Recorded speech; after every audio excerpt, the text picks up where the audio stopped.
Welcome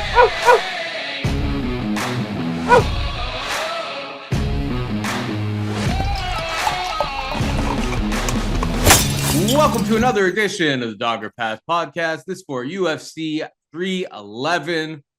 Paul Shaughnessy, Cody Saptic, Chef Jay, producer Jared on the sticks. I'm coming to you from my little home studio here. Cody and I have been doing some stuff over on Patreon, recaps and prop show and a whole bunch of recaps of this event, recaps of the entire week.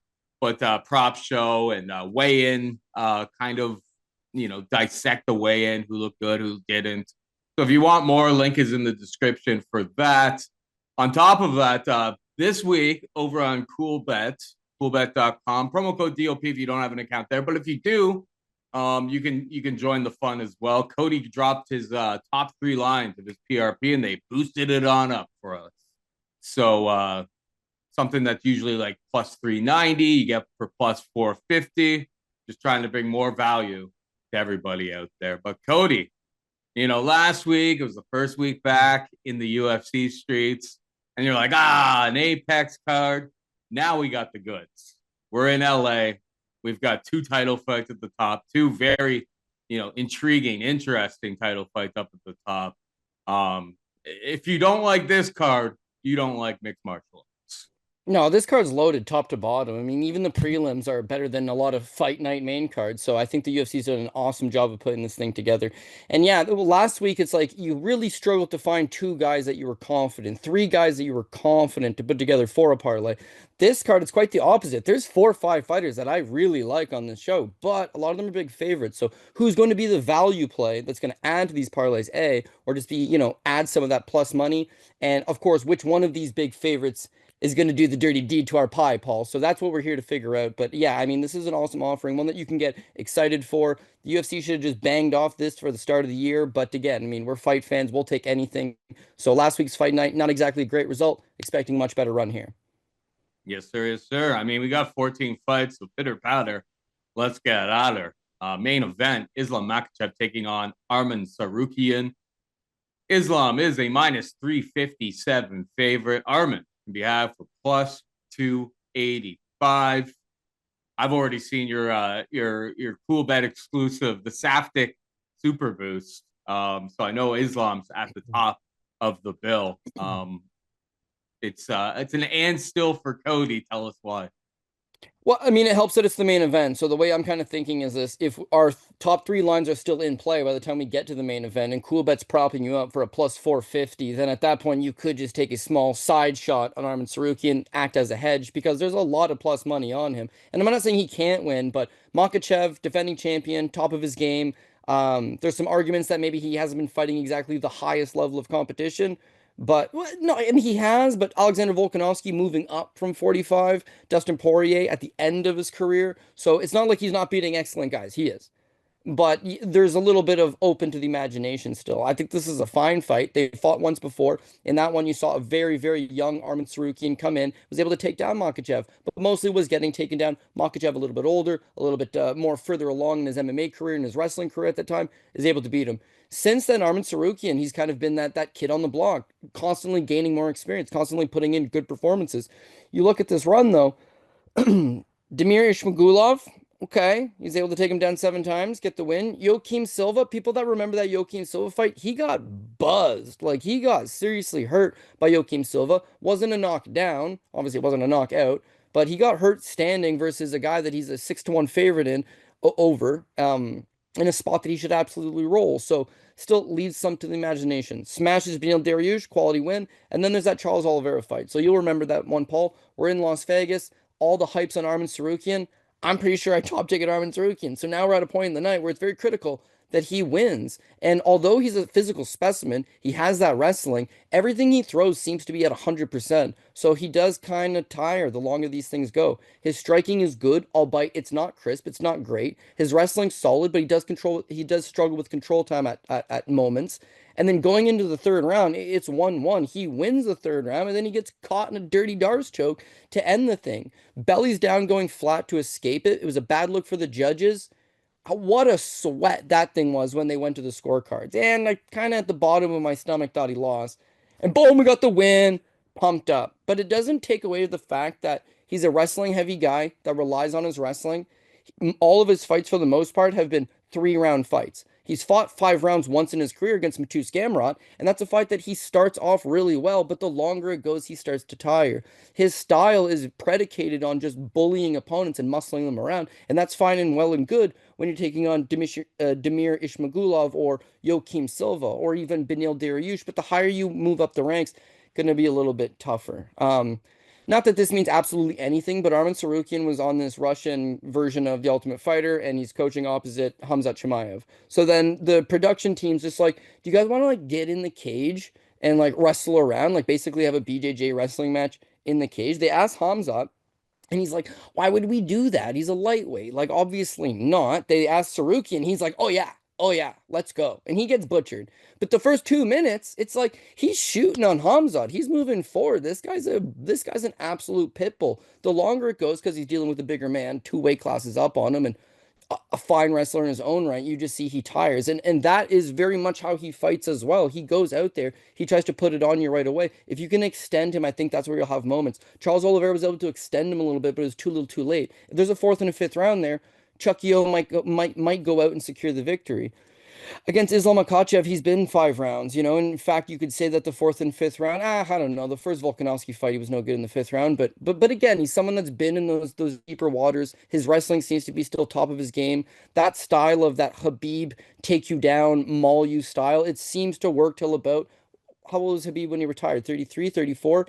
Makhachev has been vocal that he's got a few more left in him, but he's not looking to fight for another 5 years. But I do feel like his body's in a good spot. He's in good shape, physically, mentally. This is a solid fight, and that he's already beaten this guy. Yes, Tsarukyan has gotten better, but you can't deny that Makhachev has gotten better as well. The only reason why it makes it a bit of a tricky, top proposition, because why doesn't he just roll this kid up, is because you always do go back to that Adriano Martins loss for Islam Makhachev, that if you just swing on him, he is a human being.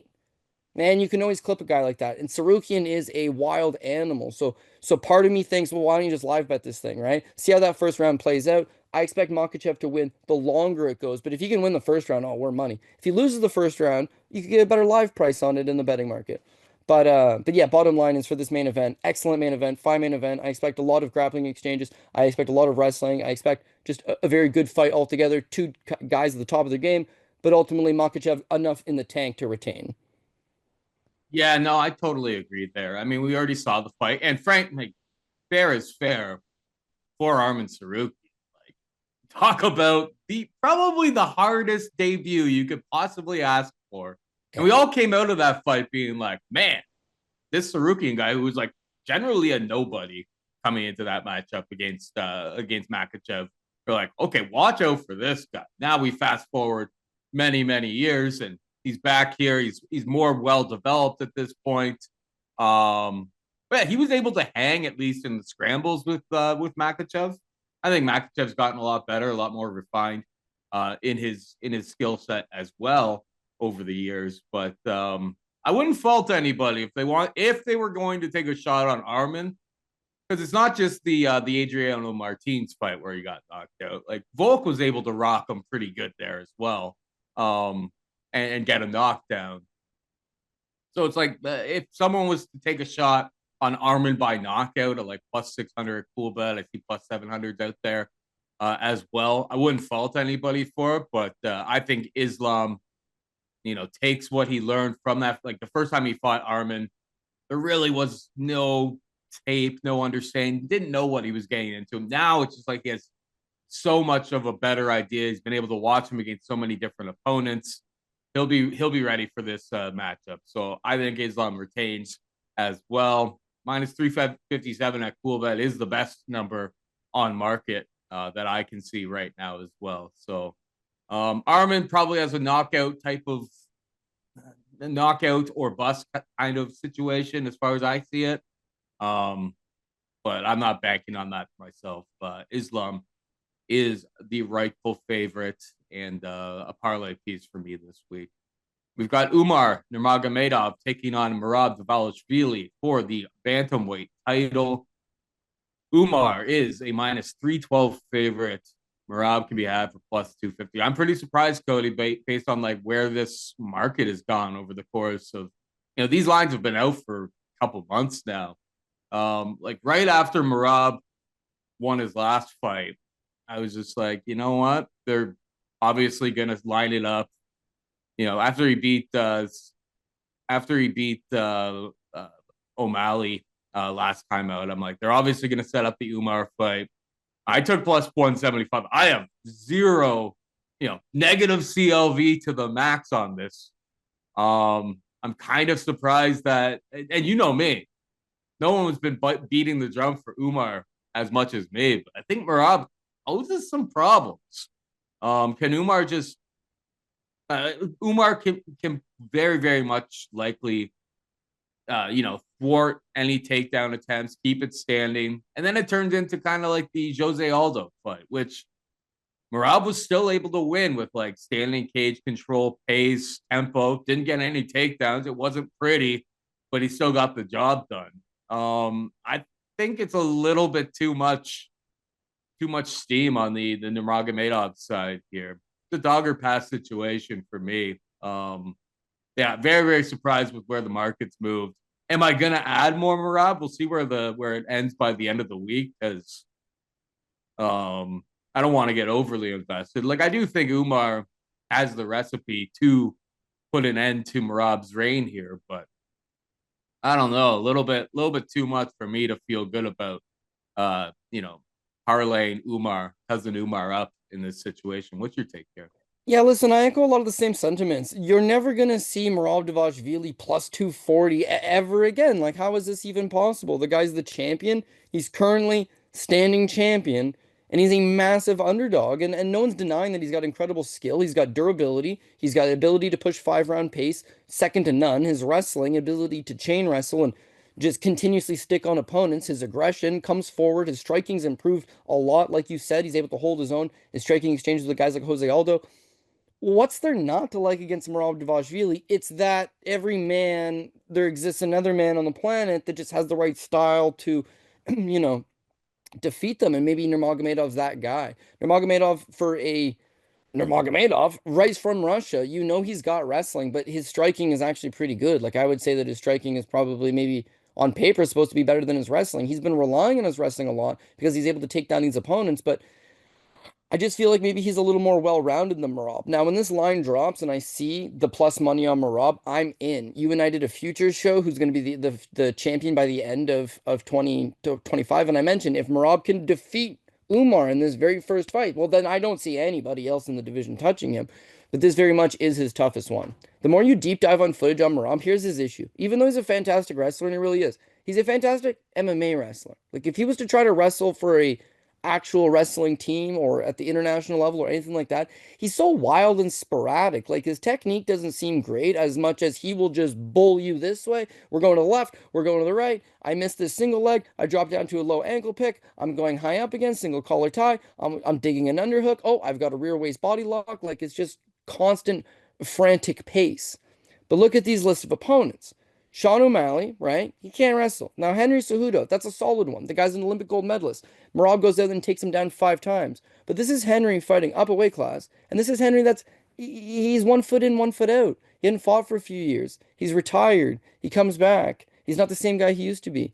That's the one that stands out on paper. But everybody else, Peter Yan's a striker. Jose Aldo's a striker. Marlon Moraes is a striker. John Dodson's a striker. Gustavo Lopez is a striker. But it's the Cody Stamann fight. Now, yeah, it's 3 years ago, but you have to go back to that Cody Stamann fight, and you'll realize that it's ultra close. He's losing a bunch of the striking exchanges. He gets rocked by a right hand. He gets a bunch of his takedown stuff. He himself gets taken down by Cody Stamann, and that's really the only time on tape that you can go back and see him fight a solid, at the top of his game, wrestle boxer. Nurmagomedov, meanwhile, it would be on paper the best wrestler he's fought. So if he shoots a couple takedowns and he's not able to get them, then very much he's going to be standing. On guys like Jose Aldo or Marlon Moraes, after he got rocked, he was able to press them up against the cage, clear his head, and work them off the cage. But Umar, you're probably not going to be able to work him off the cage.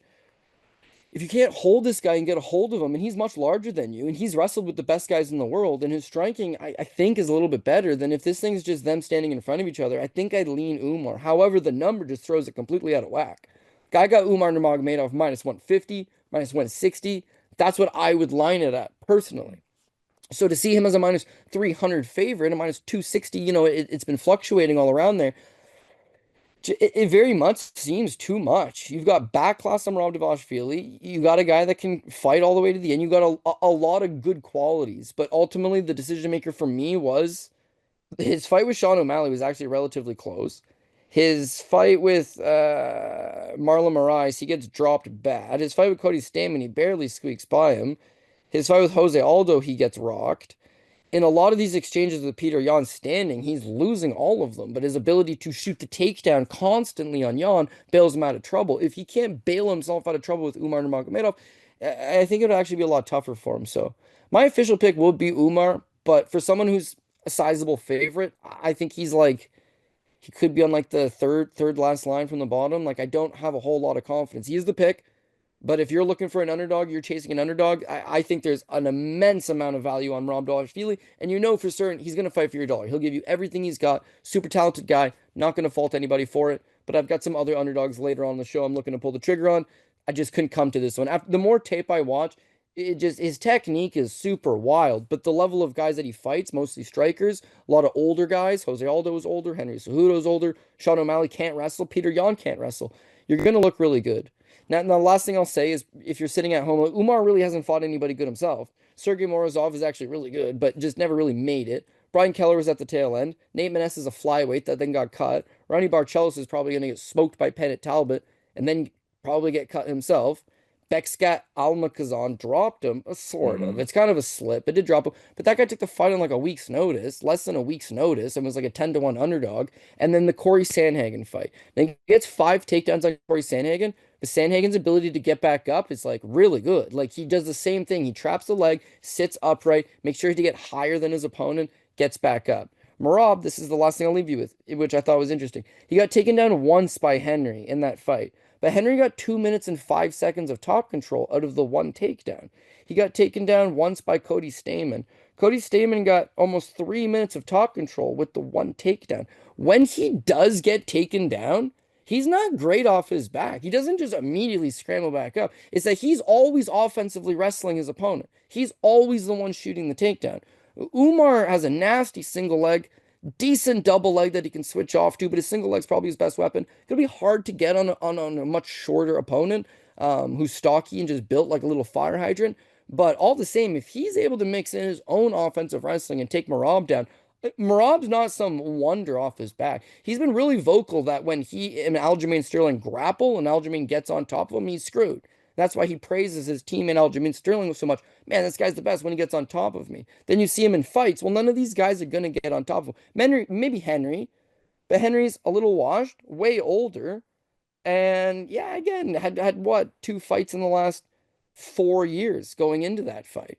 Had lost to Aljamain and then fought Merab right after it. So one thing people don't really take in consideration is what if Nurmagomedov takes down Merab? Merab takes guys down all the time, 11, 12, 13 times. They get back up, you know? He went 0 for 39 on takedowns against Jose Aldo. Nurmagomedov, if he stuffs these takedowns and shoots a few of his own, like that completely changed the die. We know he can win standing. Him adding his own offensive wrestling to the mix, interesting. This is still a really close fight, but those were the reasons that I ended up going with Nurmagomedov to become the new champion. Yeah, we don't really know what it looks like when Merab has to spend time off of his back, right? That could Ricky be Simone huge. took him down twice in their fight back in the day as well. Yeah. Had 3 minutes of top control, snagged up a guillotine that was totally flunky. Like at the last he didn't second. tap, man. And they should have stopped it. He didn't tap. He didn't tap. But as he wakes up, he doesn't wake up, they let go of the choke. He looks up to the sky. He goes to get up, and the ref tells him, no, lie down. You're out. You're out. So what? He just lies back down, and then they wave it. The ref looks at him and then waves it. That was bullshit. That was bullshit, but the same. He got taken down twice by Ricky Simone. He had been taken down once by Cody Stamann. He had been taken down once by Peter Yan, once by Henry Cejudo. Those are the wrestlers. Outside of Peter Yan, those 3 other guys, Those were the only times he's fought in wrestlers, and he has been taken down. And when he gets taken down, he'll spend 2 minutes on his back. So again, we could talk about this one all day, brother. I know we got to move on, but I eventually ended up on the Nurmagomedov side. Yeah, that's fair enough. And the thing, yeah, Umar's undefeated, 18-0. We haven't seen him compromise. We haven't seen him in a compromising position outside of Almacan with the knockdown. But I mean, outside of that one strike, what really happened there? There was absolutely nothing. The strikes are 68-3. Like, it was a one-shot thing, and he still didn't die from it, but he definitely got rocked. That's the only time in his entire career that we've seen any sort of, like, absolutely compromised, and being able to strike with Corey Sandhagen, mixing his own takedowns with striking with them. I mean, I'm not saying that Umar isn't the truth. The number just seems a little bit much for somebody who has a style like Merab that is just like, it's a puzzle for a lot of guys. But the recipe for solving that puzzle may very well be Cousin Umar. So we'll find out on Saturday night. Can't wait to watch that fight. Moving on down, we've got Jamahal Hill taking on Jiri Prochazka. -125 for Hill. Prochazka can be had for +106 at Coolbet. Cody, who do you like here? Yeah, I like Jamahal Hill. I think this is definitely a value play this week, -130, around that range. Again, Jiri Prochazka is a human windmill. Like, he can beat anybody if he lands on them, but he's just so defensively a liability. He's a liability defensively. Like, he's there to get hit, and the older you get and the more fights you accumulate, you're going to eventually get knocked out. He's now been knocked out 4 times in his career, twice obviously against Alex Pereira, but he'd been knocked out by King Mo Lawal back in the day, and Bojan Velikovic, right? So you can definitely hit the target. You can flop this guy over. And it's not like he's got a bad chin. It's just, it's 205, and you're a pure, highly aggressive striker that's coming at people. He's got long range, but he just doesn't use it. He just constantly crashes the pocket. He'll cut the odd angle, but eventually it's always the same, the same goal. It's the same goal. It's just land as much damage as I can to my opponent. He's got this samurai vibe to him where he'll spend 3 days in a dark room with no lights and no sound and just water so that he can fight his inner demons. And it sounds badass. I'm not going to lie, Paul Shaughnessy. It sounds badass. But in practicality, who are you training with? And you're not at one of these big camps where you're getting constant work in. You're not upgrading your skill set. You're not advancing your skill set. You're not getting different looks with different training partners. It's just like, I am going to punch wood, and I am going to dig a hole, and I am going to make a fire. And it's like, okay, well, that's cool stuff that a guru might tell you to do, but this is a fist fight. Now, I'll admit, the guy is a human tornado, and he's going to come at you. His win capability is knocking guys out, and he's capable of doing it to anybody. But again, you see that there's defensive lapses there. He's capable of getting knocked out. And then we'll just go to, say, him versus Glover Teixeira, right?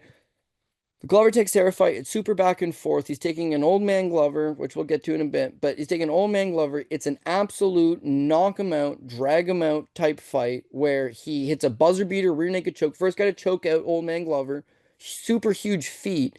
But it's like, you see the limitations to him. He doesn't have grappling that he can fall back on. He's just predominantly a striker. His fight with Volkan Oezdemir, he loses the first round. And at the time of the KO, he's getting outstruck 41-33. He's losing the fight. He just catches the guy because he's crazy.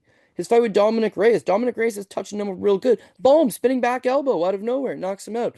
That Glover fight, you saw his heart, you saw his will, you saw his resilience, but you saw his limitations. And so his very next fight against Alex Pereira, the guy's not a wrestler, keep in mind. Yet the only success he had in that fight was wrestling. He didn't really want to stand in front of Alex Pereira. He was able to get a quick takedown, do a little bit of damage from top control, stay on top, win the first round. The second round, the takedown's not quite there. He's forced to stand.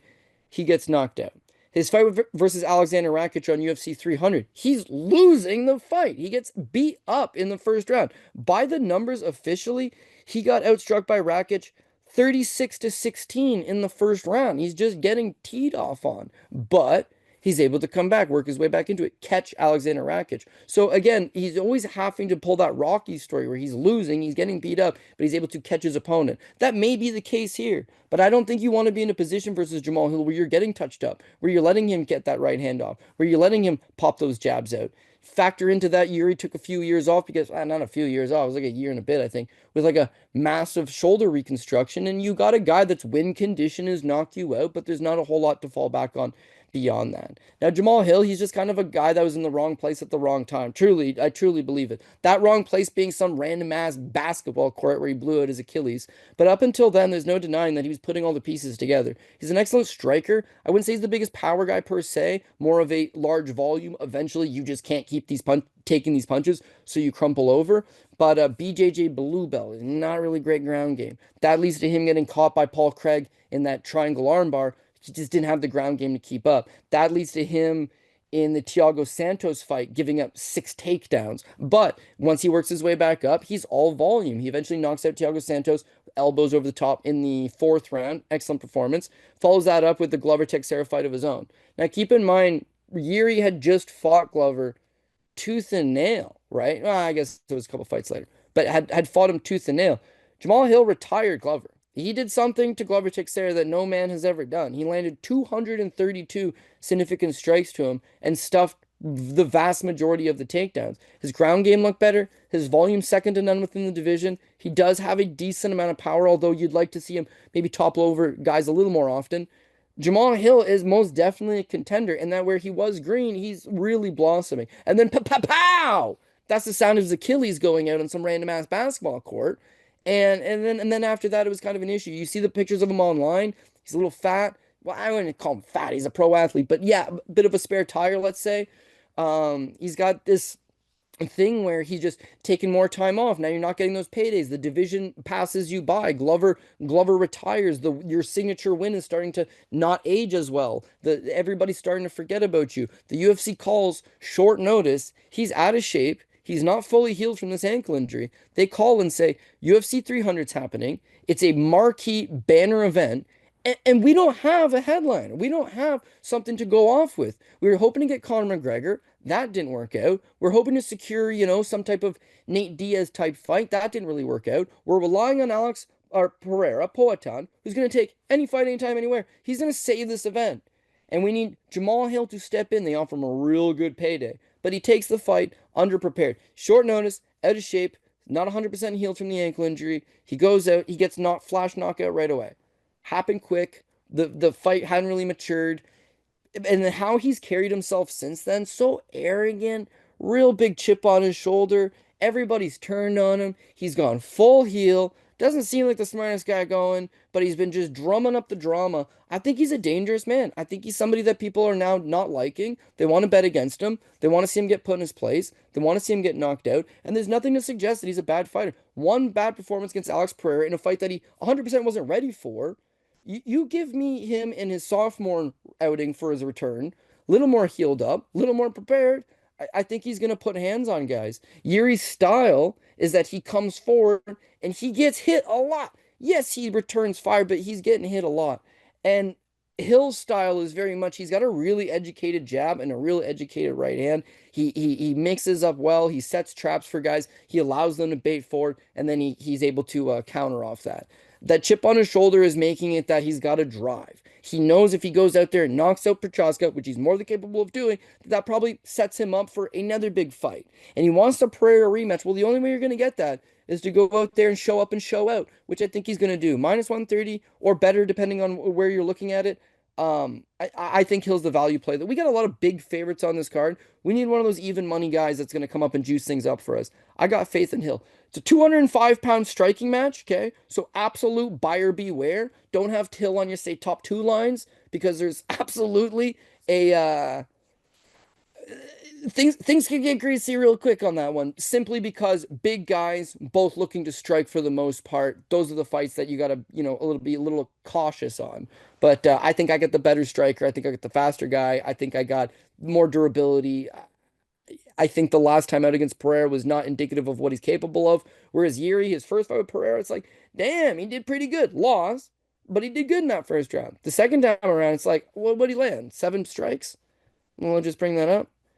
Yeah, And it's he landed 7 strikes against Alex Pereira second time out there. the Got second knocked down time. twice, zero He's not the same takedowns. guy. He's not the same guy, Didn't Paul. even attempt a takedown, which is like, what are you even doing out there? I mean, for Jiri, I think the only way that he gets this done, and you look at Hill, like that Thiago Santos fight sticks out like a sore thumb. Getting taken down 6 times, he still won the fight for Hill, but getting taken down 6 times by Thiago Santos, bit of a red flag, and by a bit, I mean pretty big red flag. That's probably the path of least resistance for Jiri, but we know this guy's a shit-eating wild man who likes to mix it up, be a little bit crazy, get involved in crazy exchanges. I'm not nearly as confident on Hill as you are this week. My preferred way, like as a parlay piece, is like taking like the minus 270 fight doesn't go to decision and using that as a parlay piece this week. But I see a lot of unless Yuri's able to take him down, submit him. It's not like he's some sort of like world class submission specialist. The only time that Hill's really been exploited there, he didn't even tap his damn arm just broke against Paul Craig, who, if you get in those situations with Paul Craig, he's incredibly dangerous. So, I don't know if Yuri's able to, put on a clinic like that or get him out of there in the same way. Yeah, I just think eventually over the course of 15 minutes between these two guys, someone's head getting knocked off, and it could be really, really fast. Under 1.5 at like plus 130. Don't hate it, but I think as we get deeper into this fight, somebody, unless Jiri plays a very safe game, which frankly he doesn't usually do, I think someone's head's getting knocked off. So I'll be adding the fight doesn't go to decision. I'll lean towards Hill with you based on the side of volume and outside of Pereira knocking his head off, his durability, his chin has been pretty good. Whereas Jiri, I don't know if I could say the same thing. Seen him get rocked even in fights that he didn't actually get finished as well. So generally on the same page there. We move on to down the card. We've got Renato Moicano taking on Beneil Dariush. Renato Moicano minus 175 favorite. Beneil can be half plus 149.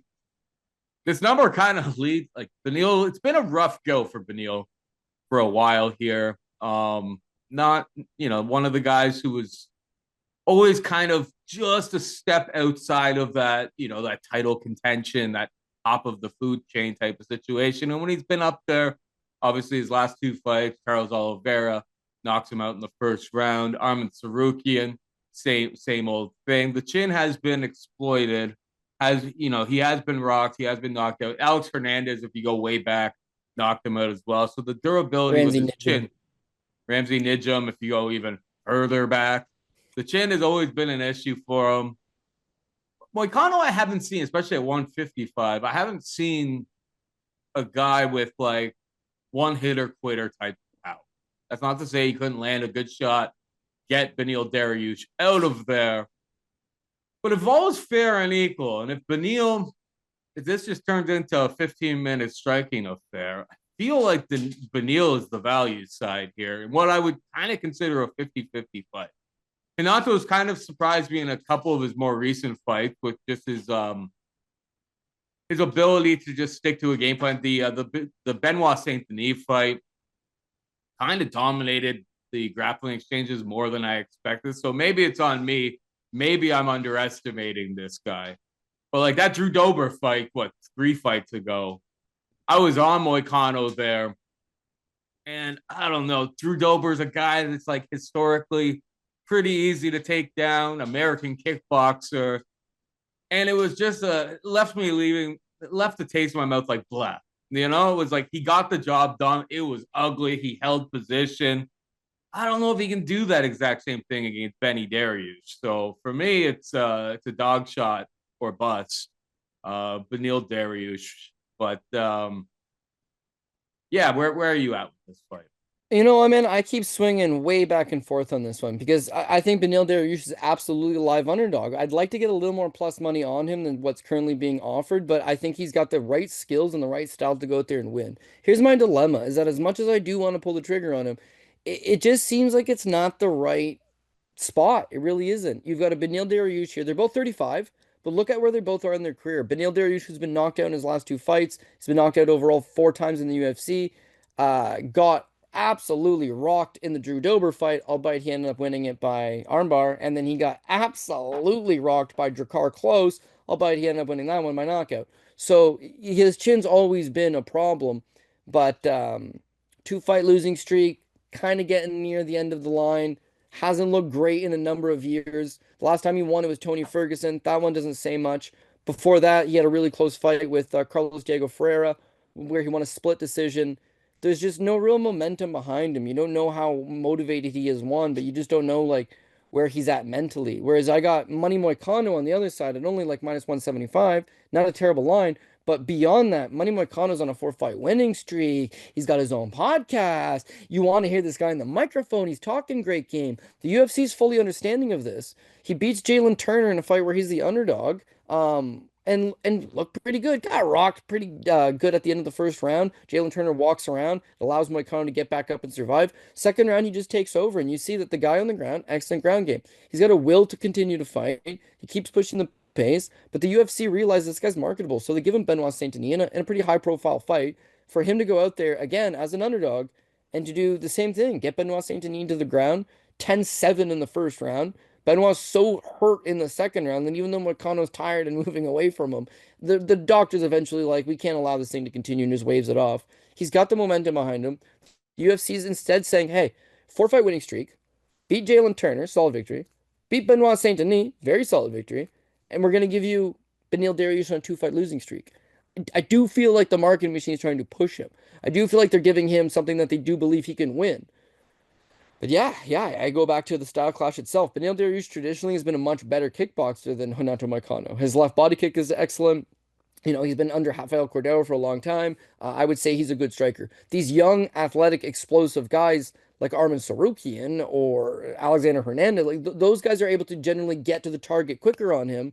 But against Renato Moicano, he may be okay in the stand-up. It's the wrestling, Paul. The wrestling is 100% it. Beneil's a former world champion BJJ purple belt, but then has since earned a high-level black belt. Doesn't do competition BJJ anymore, but he's a high-level black belt. Moicano also high-level black belt. If that nullifies itself, then it very much comes down to who's ending up on top. And for my money's worth, when you look at Moicano, his run beats Benoit Saint-Denis, where it was over before it started for Benoit. He couldn't even shoot a takedown, right? His fight with Jailton Turner, Jailton not shooting no takedowns on him. Drew Dober took him down. That's problematic. Brad Riddell, straight up kickboxer, and then you got that Rafael Dos Anjos fight, where Rafael Dos Anjos took him down 5 times at will and absolutely put a devastating thrashing on him. Now, Rafael's usually a guy that himself is getting taken down 5 to 10 times, but offensively, when he just decides to wrestle, he absolutely dominates. Since then, Brad Riddell's a striker. Drew Dober is a striker. Jailton Turner is a striker. Benoit Saint-Denis is a wrestler grappler, but the fight was like he never had a chance to shoot. He ended up on his back. He took an insurmountable amount of damage, and he was just not able to come back from it. So there's no great takeaway there. For Beneil, his last fight's Arman Tsarukyan. Well, you're not going to take him down. And then he fights Charles Oliveira. Well, you probably really wouldn't want to take down the UFC's all-time submission leader. And then you got Mateusz Gamrot, who, god damn, Mateusz Gamrot's a stout wrestler. Tony Ferguson can't wrestle for shit, so Beneil exposes him with the 3 takedowns. But it's more so this Carlos Diego Ferreira. The second time they had fought, the first time Beneil took him down twice in one decision. This time he takes him down 5 times. He takes him down 5 times on 15 takedown attempts. He just sticks on him like a dog on the bone the entire time. He sticks on Renato Moicano, chain wrestles him, is able to shoot 15 takedowns and land 5 of them. And he's going to beat him on the ground. If the fight stays standing, Beneil on paper has better striking. If he's able to strike for a little bit and then just mix in that takedown with, say, 2 minutes left in the round, he's going to secure these rounds and win the fight. I absolutely think he is live to win this fight. It's this like gut-wrenching thing, or it's my mind playing tricks on me where I go back and forth that it's like, the guy's on a 2-fight losing streak, devastating knockouts for the pair of them. He's 35, which I get they're both 35, but his 35 is a little more. The line is showing up. He's chinny. Momentum's definitely against him. Sure, he has the style to win the fight, but where is he at in his career? Whereas Moicano, the 4-fight winning streak, the looking good, the feeling good, the finding ways to win. He may be losing this fight with Beneil, but just catch him with something. Or Beneil shoots a takedown and Moicano's able to get on top. And, it feels like he's going to find a way to win on this one. And the number's not exactly egregious. So I am actually completely flip-flopping the pick back and forth on this one. Need a few more days. Would love to see weigh-ins, see the size, see what Beneil looks like on the scales. But again, as of the time of this writing, I think I'm going to take money Moicano. Okay. Well, like UFC stats, I mean, sometimes you can't really trust that.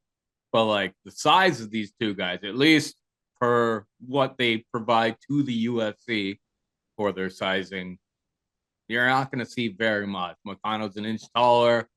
Reach is identical between the two of these guys. Both have 72-inch reach. I don't know. I think I'm going to take a shot on the underdog, Beneil Dariush here. Don't fault you. Yeah. All right, let's move on. We've got straight pick 'em in the next one. We've got Reinier, the Ritter, taking on Big Mouth, Kevin Holland, minus 109 at Coolbet, where they take a little bit less vig. Cody, what you got here? This is a good fight. Honestly, this is a really good fight. Reinier the Ritter, I wasn't really sure where his ceiling was at, let's say. He's the one championship middleweight champion, and then he moves up a weight class and unfortunately can't beat their light heavyweight champion. And there's just a whole bunch of weird one championship type drama going on. So he eventually gets out of his contract. He's a little bit older. The guy's a former European BJ or a European judo champion. He is a black belt in judo, black belt in BJJ. Competition wise in BJJ, he's grappled a couple like notable guys and lost, albeit gone to decision with like Andre Galvao and one of the Rutolo brothers. He can 100% grapple. He's not going to be a world champion grappler taking on the best grapplers going. But as far as MMA grappling, yeah, that's where his skill set would be an advanced skill set. One championship eventually just runs out of guys for you to fight. This happens to every single champion they have. At some point, they're like, yeah, we don't got anybody for you.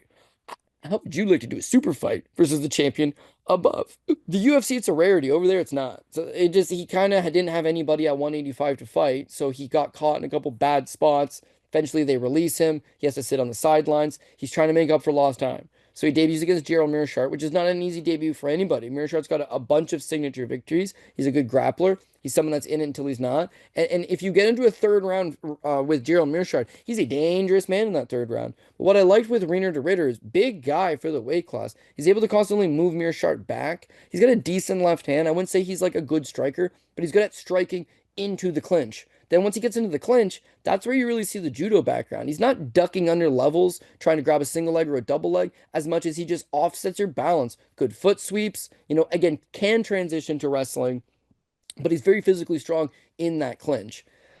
That's where I think he wins this fight. Like, it's no knock on Kevin Holland, but we've seen the blueprint on beating Kevin Holland. And I just want to bring up, when you saw Kevin Holland at his worst, right? It's this little run here where he fights Derek Brunson.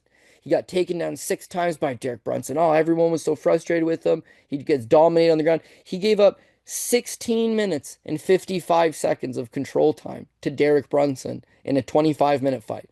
Brunson took him down 6 times, basically once per round. And that's all he had to do.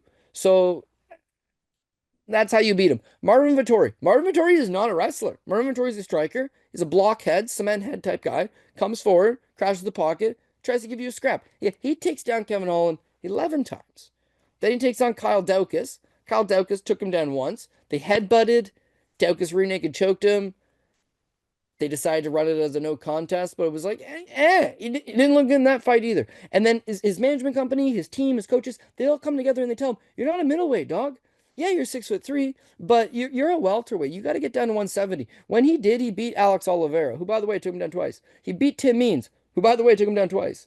Hamzat Chimaev was a weird one that threw it on the last second. Yeah, I'm not going to fault him for that one. Stephen Wonderboy Thompson, 170. Santiago Ponzinibbio, 170. Michael Chiesa, 170. Jack Maddalena, 170.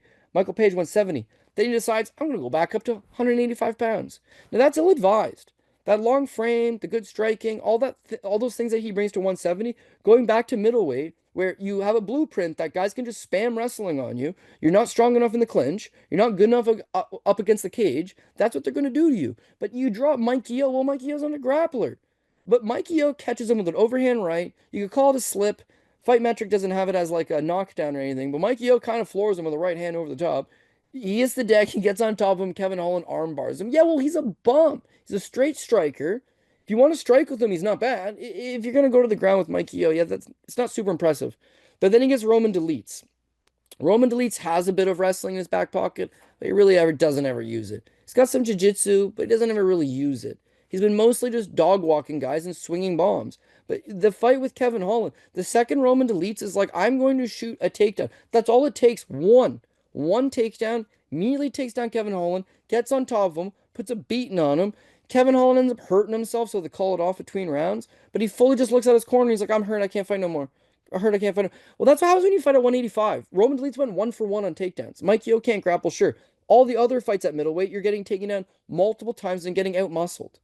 So Reinier de Ridder, that's exactly what he's looking to do. He's not looking to have a fun striking match with you where you talk shit from the outside and exchange jabs. He's looking to throw a right hand. He's going to look to close that pocket, get a hold of you, tie you up against the cage, toss you to the ground. Once he gets on top of you, he just soundly out-grappled Gerald Mearshart. You think he's not going to out-grapple Kevin Holland? Like, come on, man. I think he does. The last thing that really tipped me over for Reinier de Ridder is that to show you how Kevin Holland's his gift is should be at 170 is he's 6'3" with an 81-inch reach. Like, it's crazy. In his entire career, Kevin Holland has never fought an opponent that's taller than him. Reinier is 6'4". He's like every bit of 185 and had just fought at 205 a couple fights back. So that natural gift that you have of the size and the length, it's mostly off the table. You're a better striker than him. I'll give you that 100%. I just don't think he's dumb enough to strike with you for a prolonged period of time. And because it's only a 3-round fight, I can't rely on him, catching magic in those later rounds if Reinier happens to tire out. I think he pushes him up against the cage. I think he drops down. I think he gets a double leg or a foot sweep. He ends up on top. He may go for an arm triangle choke again. He may just hang out on top and land some ground and pound. If he wants to do it in the second round and the third round, so be it. If not, he'll finish him inside the distance with a submission. But for even money, de Ridder's another one of these guys similar to Jamahal Hill that's hopefully going to boost things up for me. Whereas I got a lot of other big favorites. I need those even money guys to come through. This would be one of them. I feel a lot better about this than Moicano, who's nearly twice the price tag. So this is something that you'll be seeing ahead of that. Yeah, Holland always struggled with takedown defense against guys at middleweight where he's the right height to be there, but he's skinny. There's a reason why he's able to make 170 pounds. He's just able to, him. He just wants to fight all the time, and obviously, he's able to fight, on a week's notice if he's fighting at 185 because he doesn't have to cut any weight. This is like a situation where he's an inch shorter than Reinier. He's giving up some inches in reach, but yeah, getting the 5 takedowns. I wasn't impressed with Reinier's performance, at least for the bulk of it. And then it was kind of surprising in round 3 when he locked up the submission and got Gerald Mearshart out of there. But like he looked a little bit lethargic, a little bit sluggish, don't get me wrong, over the course of that fight. But just being able to do that against a big body like Gerald Mearshart was kind of a little bit eye-opening. That same game plan, I think, should be there for Reinier de Ridder. Don't get involved in striking exchanges as much as possible here. Lean on those takedowns early and often, and that seems to be the best path to victory. So I'm with you. I'll take Reinier de Ridder at a pick 'em price here as well. We got Bogdan Guskov taking on Billy Elekana. Guskov is a minus 303 favorite. Elekana is plus 250. Guskov was supposed to take on Johnny Walker here. Walker pulls out. It's a little bit. I've never really thought Guskov was a top end type of talent, Cody.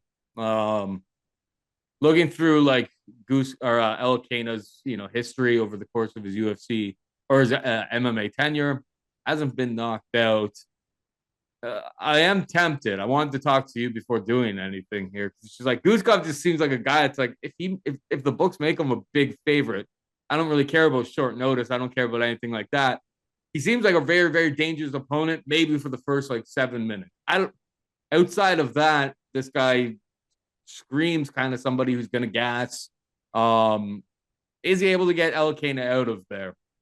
Does he gas? Like, how do you feel about this fight? Because all I know for sure is that parlaying minus 305 or 303 Guskov just doesn't seem very right to me whatsoever. It seems like this is how you get burned, is when you know fighters are very, very flawed and you're just like banking on the fact that they're going to continue to get those knockouts. There's no doubt in my mind that Bogdan Guskov, hits very, very hard.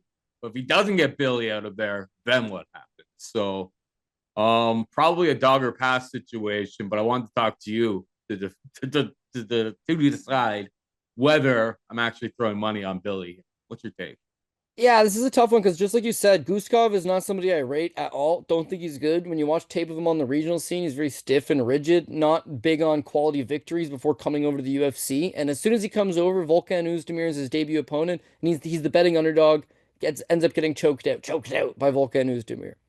Fair. That's a tough debut, by the way. Very tough debut. And he's not short nosed too. Doesn't matter. Second fight against Zach Pauga, he's also the betting underdog. That's how little people think of him. And then in his last fight out against Ryan Spann, he is also the betting underdog. That's how little people think of him. And yet, after a 2-1 record, now he's a minus 300 favorite over somebody? Like, no, not a chance. Again, we've talked about even money fights on this card that you can get behind, that you like. This is a 3-1 favorite that I really can't get behind. I don't know the limitations of his gas tank simply because he's finished a lot of fights early. The longer you can extend him, will he gas out on me? His ground game. I don't think he's got a very good ground game. Is that something you could exploit? His chin, we have seen him get knocked out on the regional scene before. Is durability an issue? At minus 300, way too many question marks for sure. The other thing too is he loses that debut against Volkan Oezdemir where he gets dropped and then furthermore gets rear naked choke. So chin maybe a liability, although Volkan can hit like an absolute hammer, so I will not hold that one against him. Getting rear naked choked while you're hurt, whatever, c'est la vie. Sometimes it happens. The next fight against Zach Pauga. Zach Pauga's beating him. He's outlanding him 17-10, and then Zach Pauga just walks into a beautiful counter, gets knocked out. He's losing the fight. So debut, he gets knocked down and then choked out. Second fight, he is losing and getting beat by Zach Pauga, keep in mind, before catching him. The third fight against Ryan Spann, it's the same thing. Ryan Spann takes him down in the first round and beats him. He 100% wins the first round. The second round, Ryan Spann gasses, which is something Ryan Spann's been known to do. Guskov's able to come back and win. Is he really that good, or is he just been the beneficiary of some wonky circumstances against some mid-level to low-level talent? I don't know.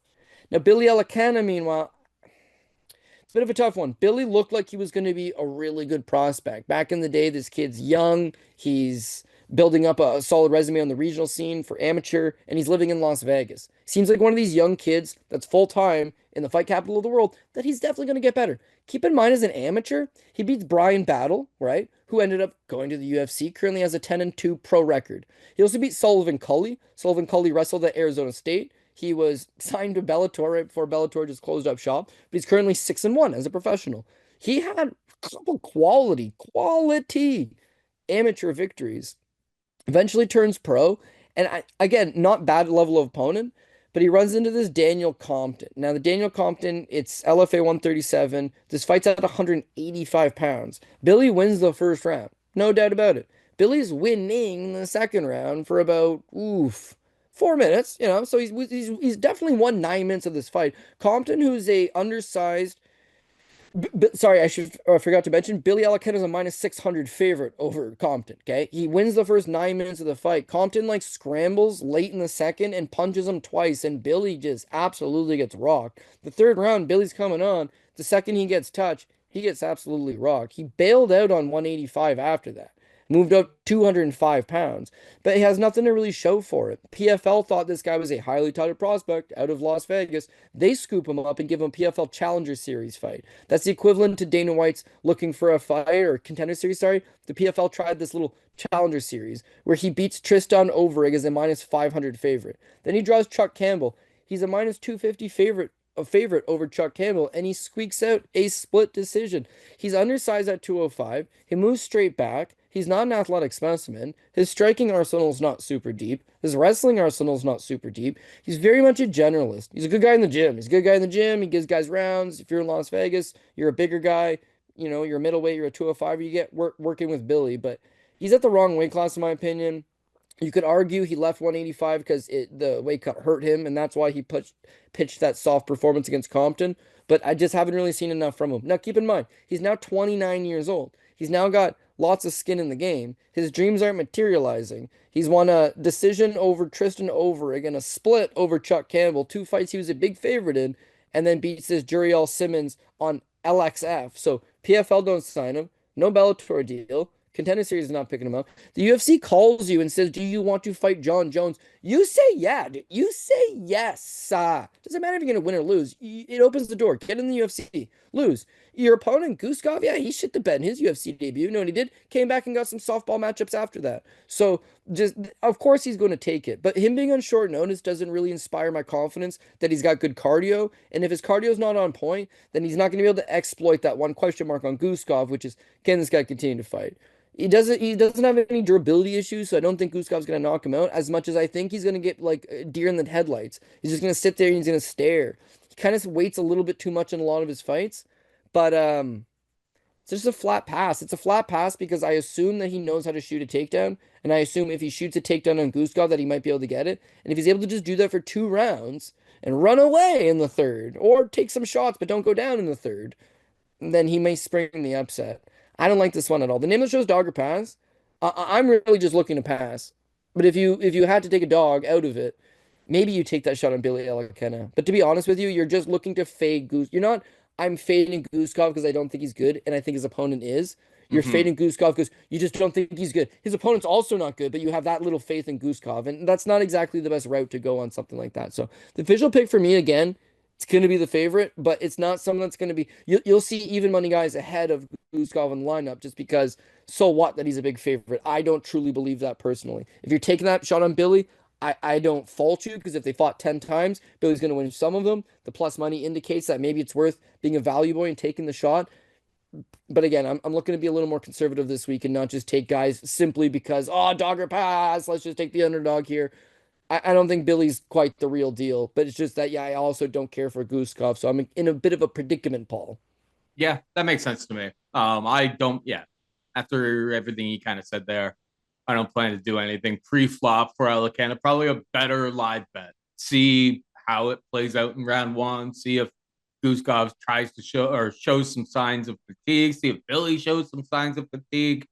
Yeah, the big question mark with Guskov is like, yeah, if he's not able to spark you early there, then what happens? And Billy not getting knocked out leads me to believe that there could be some value, but we're gonna have to see how this fight shakes out. Taking the fight on short notice, an opponent that's like not all that impressive, doesn't have the most impressive pedigree or history. He's just the one guy that when they reached out to said, "Yep, I'll sign the dotted line and get on this card." Good on him because you take one of these opportunities, even if you lose, you probably get another 2 fights after this. Unless it's just so bad. Like we've only seen a few guys where it's just like so bad that the UFC's like, yeah, we're done here. We're done here. But yeah, good on him. Movzarov. What was that idiot's name? Yeah, About his record. I forget. Yeah, that he had. Yeah. I mean, all you have to do is look at Tapology, and he had like 6 of his 24 fights were like, we don't know if this event actually happened. Well, a lot of those promotions were like, this event did not happen. Like yeah, he just basically got in there and he added some losses, right? To his credit, he said he lost a few times, but he said he won 10 more times than he lost. Yeah, there was the heavyweight guy as well, right? Who's the heavyweight guy? Fought in the Apex. He looked. What's his name? Braxton Smith. Braxton Smith. Yeah. What was he even doing there in the first place, man? Yeah, he just looked. They were like, this guy looks like he could be something. And we just saw the one fight, and they're like, we will not be giving you another fight in the organization. That's very rare. It's like if you sign the dotted line, you take a short notice fight in the UFC, they are more than happy to give you. They'll put you on instead of a pay-per-view, they'll put you on an Apex card the next time, though. But they all pay the same, especially when you're on the early prelims. All right, we move on down. We've got Payton Talbott taking on your boy, Raoni Barcelos. Talbott, biggest favorite on the card, at minus 1111. Raoni can be had for plus 700. Here's the thing, I love betting underdogs and stuff, and love betting, chasing the pooches, as our boy Cam Stewart would say. I'm not stepping in front of the Talbott train. I thought about this long and hard. I was like, what number would I consider betting Raoni? And Raoni's been around the block. He's fought tons of great opponents, everything like that. If you gave me plus 1,000, so a 1 in 10 chance on Raoni, that's probably like a 90% clip to 10% for Raoni. That's where I would start considering taking a shot. But it's like everything I've seen from Payton Talbott as he's kind of been getting built up here, dude's just in the matrix, especially the last two performances. Like he just looks like he's catching kicks, catching strikes. He just kind of looks like that new generation. I mean, I feel like this card, you have the title fight of bantamweight, obviously with Umar and Merab. You've got Payton Talbott versus Raoni Barcelos and Rinya Nakamura versus Muin Gafarov later on. It's like kind of a celebration of like bantamweight and how bantamweight has a lot of great things going. I'm not stepping in front of Talbot here, bro. What are your thoughts on this fight? Because I think like Talbot at the end of this year could be fighting for that belt. Yeah, bantamweight's the most loaded division in the entire sport, but Payton Talbot looks like he's the real deal. Now you can make the argument that it's like, oh well, he still hasn't really fought anybody yet. But yeah, Cameron Simon, that's a quality victory, and he absolutely put it on him. What I like as well is that he's very young. He obviously is known for his striking. And when you watch him on the regional scene, guys are like, I ain't not standing with him. They're constantly trying to take him down, and that is the path to victory. No one's ever really been able to hold him down long enough to make it happen, but taking him down is the way. Reyes Cortez on the Contender Series. Reyes Cortez is a fine wrestler. He goes 1 for 17 on takedowns against Payton Talbot. Nick Aguirre. Nick Aguirre is a pretty good wrestler and a high-level BJJ black belt. He goes 2 for 10 on takedowns against him. The worst part of his game is rapidly improving, just along with everything. Sometimes you run into these guys that are scary talents, and sometimes they end up being like Sage Northcutt, where they look really good those first couple fights and then they fade out. But Payton, I think he's one of those guys that seems to have the complete package. When you're young, you've got amazing training partners, you've got an ability to develop, you're self-confident, you have that belief, you're an athletic specimen, you've got that drive. You're eventually just going to break through and make it happen. And he does seem like he's definitely a rising star.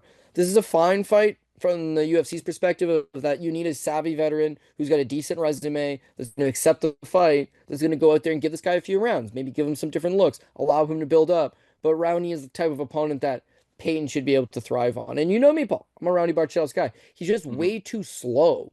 So like Raoni's currently 37 years old, which at 135 pounds is an absolute death sentence. And he's having trouble keeping up with these guys. When he debuted in the UFC, he won 5 straight. And we cashed 5 straight times on him. He was our baby. Certainly my baby. But it starts with that Timur Valiev fight. And a lot of people patted me on the back being like, he got robbed, man. Don't worry. It was a majority decision loss. But the bottom line is he got the knockdown. He did the damage. Sorry, he got 2 knockdowns on Timur Valiev, but he gets outworked. He gets out hustled. And in the 3rd round, it's like, Raoni, you're going to lose this fight if you don't step it up. His inability to switch gears in that 3rd is something that you never saw before. He used to be a guy that just kept coming at you. He was a member of the Brazilian national wrestling team. He's a high-level BJJ black belt. His boxing is super slick. He's the complete package, but he made his UFC debut at like 32 years old, 33 years old. So he was already a little bit older when he debuted. Fine product, but a finished product. 5-fight winning streak to open it off, but the Valiev fight was the beginning of the end. His very next fight against Victor Henry, who's not a young fighter, but again, he just gets out hustled. The guy that's a little bit faster than him and can throw up volume. Victor Henry hits him 181 significant strikes landed for Victor Henry. So it's your second bad look. Now, Trevin Jones, well, okay, Raoni Barcelos could beat Trevin Jones on his deathbed, or you could beat him with one leg. So okay, he beat Trevin Jones. Great, we cashed on that, fun, but it wasn't indicative of Raoni's back. It's a win, sure, but the regression is still there. Umar knocks him out in the 1st round. Boom. That's the first time he's been knocked out, right? Now he gets Kyler Phillips. Kyler Phillips knocks him down. Kyler Phillips takes him down. He outstrikes him. Kyler Phillips is not a good fighter. Kyler Phillips is a really good athlete. The guy moves tremendous. Offensively, he's great. He's a great hammer. Can wrestle, super explosive. The second you put a little bit of adversity on Kyler Phillips, he folds up. But Raoni's just too slow at this stage. He's not able to catch him. He's not able to capitalize. And then his last time out against Christian Quinones, the only real takeaway, nice, he got the win, but he still faced some adversity. It's a fight he should win all day long. It's the equivalent to a Trevin Jones fight where you should win on your best day, but he got taken down twice by Christian Quinones. It's like now his wrestling is spotty, his striking defense is getting spotty, his reflexes getting spotty. He's just like Chris the Action Man Curtis to me, right? Whereas that he's one of my favorite fighters of the last. I don't have favorite fighters anymore. They're all old Pride legends or old early UFC guys or WEC guys or Strikeforce guys, whatever. Now, just there's so many. We talk about thousands of fighters per year, and you watch so many fights that you just. But there's that certain guy, Nate Landwehr, Chris Curtis. There's certain guys, Raoni Barcelos for me. Luke Sanders. A lot of those guys are going to let you down in the end, Paul. As you know, it's been a sad story. Luke Sanders, he ended up shit in the bed. Raoni Barcelos, he's on that back nine. Like, you can't hold on to it forever. So, how does he match up with Payton Talbott? Well, at his best, his wrestling's way better than Payton Talbott's, and he'd be able to take him down. And if he does take him down, high-level BJJ black belt, he'll give him all types of fits. But in actuality, his timing's off. His reflexes are a little bit slower than they used to be. His offensive wrestling isn't quite as good. He's probably going to struggle to take down Payton. If he does take down Payton, his grappling's not as good as it used to be. He's a little bit slower in the transitions. He's a little bit slower in the scrambles. Payton's all of a sudden back up. What about his boxing? Ooh, he used to have nasty boxing. Hands low, and he'd like to go to the body. Well, if you go to the body, your hands are low, you're throwing a body shot. Quick athlete like Payton Talbott, that's linear, that's straight to the point, and in 0.2 seconds, he's just gonna counter you and knock you out, man. So it's not a favorable matchup for Oni Barcelos. And as much as I'd be like, yeah, let's make him the PRP line, it's like, yeah, I want to hit all winners. I want to hit all winners. I want to hit the PRP. I don't want to just take a shot in the dark because I like a guy. So I took a flyer on Action Man last week, and Action Man was a minus 450 favorite partway through the second round. They brought up the graphic. Action Man's a minus four. He's looking good. And then like age and wear and tear and you slowing down as an athlete, like it's a recipe for disaster. So yeah.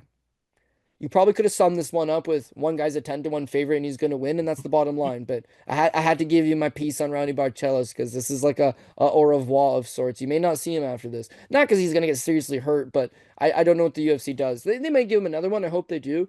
But it would have to be selective matchmaking because this is a really, really, really tough division. It's the best division. And Raoni may be outside of the top 50, to be honest with you. Yeah. I mean, this division is getting younger and younger and better. And yeah, Talbot just, yeah, I'm just not willing to step in front of the Talbot train because like the last couple of fights, especially, I'm like, oh my God. Like we thought he was like a pretty decent prospect. And it's just like, he looks like he's in the Matrix out there. So definitely interested to see what type of show Payton Talbot puts on for us on Saturday night. We got Jailton Almeida taking on Serghei Spivac. Jailton minus 455 favorite. Spivac can be at plus 350. I mean, Spivac's path to victory here. I feel like, I mean, you got to do what Curtis Blades was able to do because that early onslaught of takedowns from Jailton, nobody is able to stop it. He is just coming at you so fast, so furious. I mean, Derek Lewis was able to extend him, go the full distance, laid on his back for most of the time.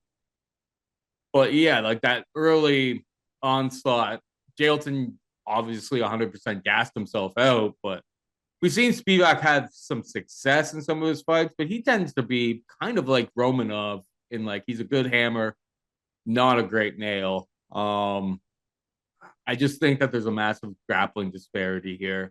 And I think Jailton's the rightful favorite. There is a possibility that like you get into round two, you start seeing Jailton slow down, that it could get real greasy, but I think Jailton gets him out of there. And I will say, yeah, so Talbot was on the Saftic Super Boost on coolbet.com. Go to the main page. You'll see it right at the top there with all of their other bonus bets. Is Jailton on there as well, Cody? Yeah, I'm going with Jailton at the top. Part of it because even though he is minus 450, in comparison to a lot of the other larger favorites, like say Payton Talbot, I would love to put Payton Talbot on the top line, and I strongly considered it, but it would have to have been a three-guy top line because otherwise Payton Talbot's adding nothing. He had to get dropped to the second line. Who's going to be one of these guys that's less than 5-1 that's going to step up and fill up that void? I went with Jailton Almeida. Now, heavyweights, not exactly the division that you want at the top. I would say women's MMA, flyweights, and heavyweights are probably like the least trustworthy of the divisions. But I think Jailton Almeida's got the skill here. Honestly, in all of the fights that we've seen him in at this level, whether it be Contender Series or in the UFC, he's taken out his opponent in all of them. But a lot of these guys, these are quality takedowns. Nasruddinov on the Contender Series, a stout Russian wrestler. Almeida takes him down 3 times and chokes him out. Then he's fighting at 205, keep in mind, right? Daniel Marquez takes him down. Parker Porter takes him down. Anton Tricoli, who's a Swedish wrestler, takes him down. Then he just inexplicably moves up to heavyweight. Shows up, still built like the Action Man, but this is not his natural class. And now instead of taking down these smaller 205er guys, you're taking down a much larger guy, but he has no real struggle in the beginning, right? Shamil Abdurakhimov is a combat sambo champion and a large man that knows how to wrestle. Took him down 3 times. Rosenstruck can't wrestle, took him down. Derek Lewis can't wrestle, took him down. Curtis Blades figures to be the best wrestler in the division, right, Paul?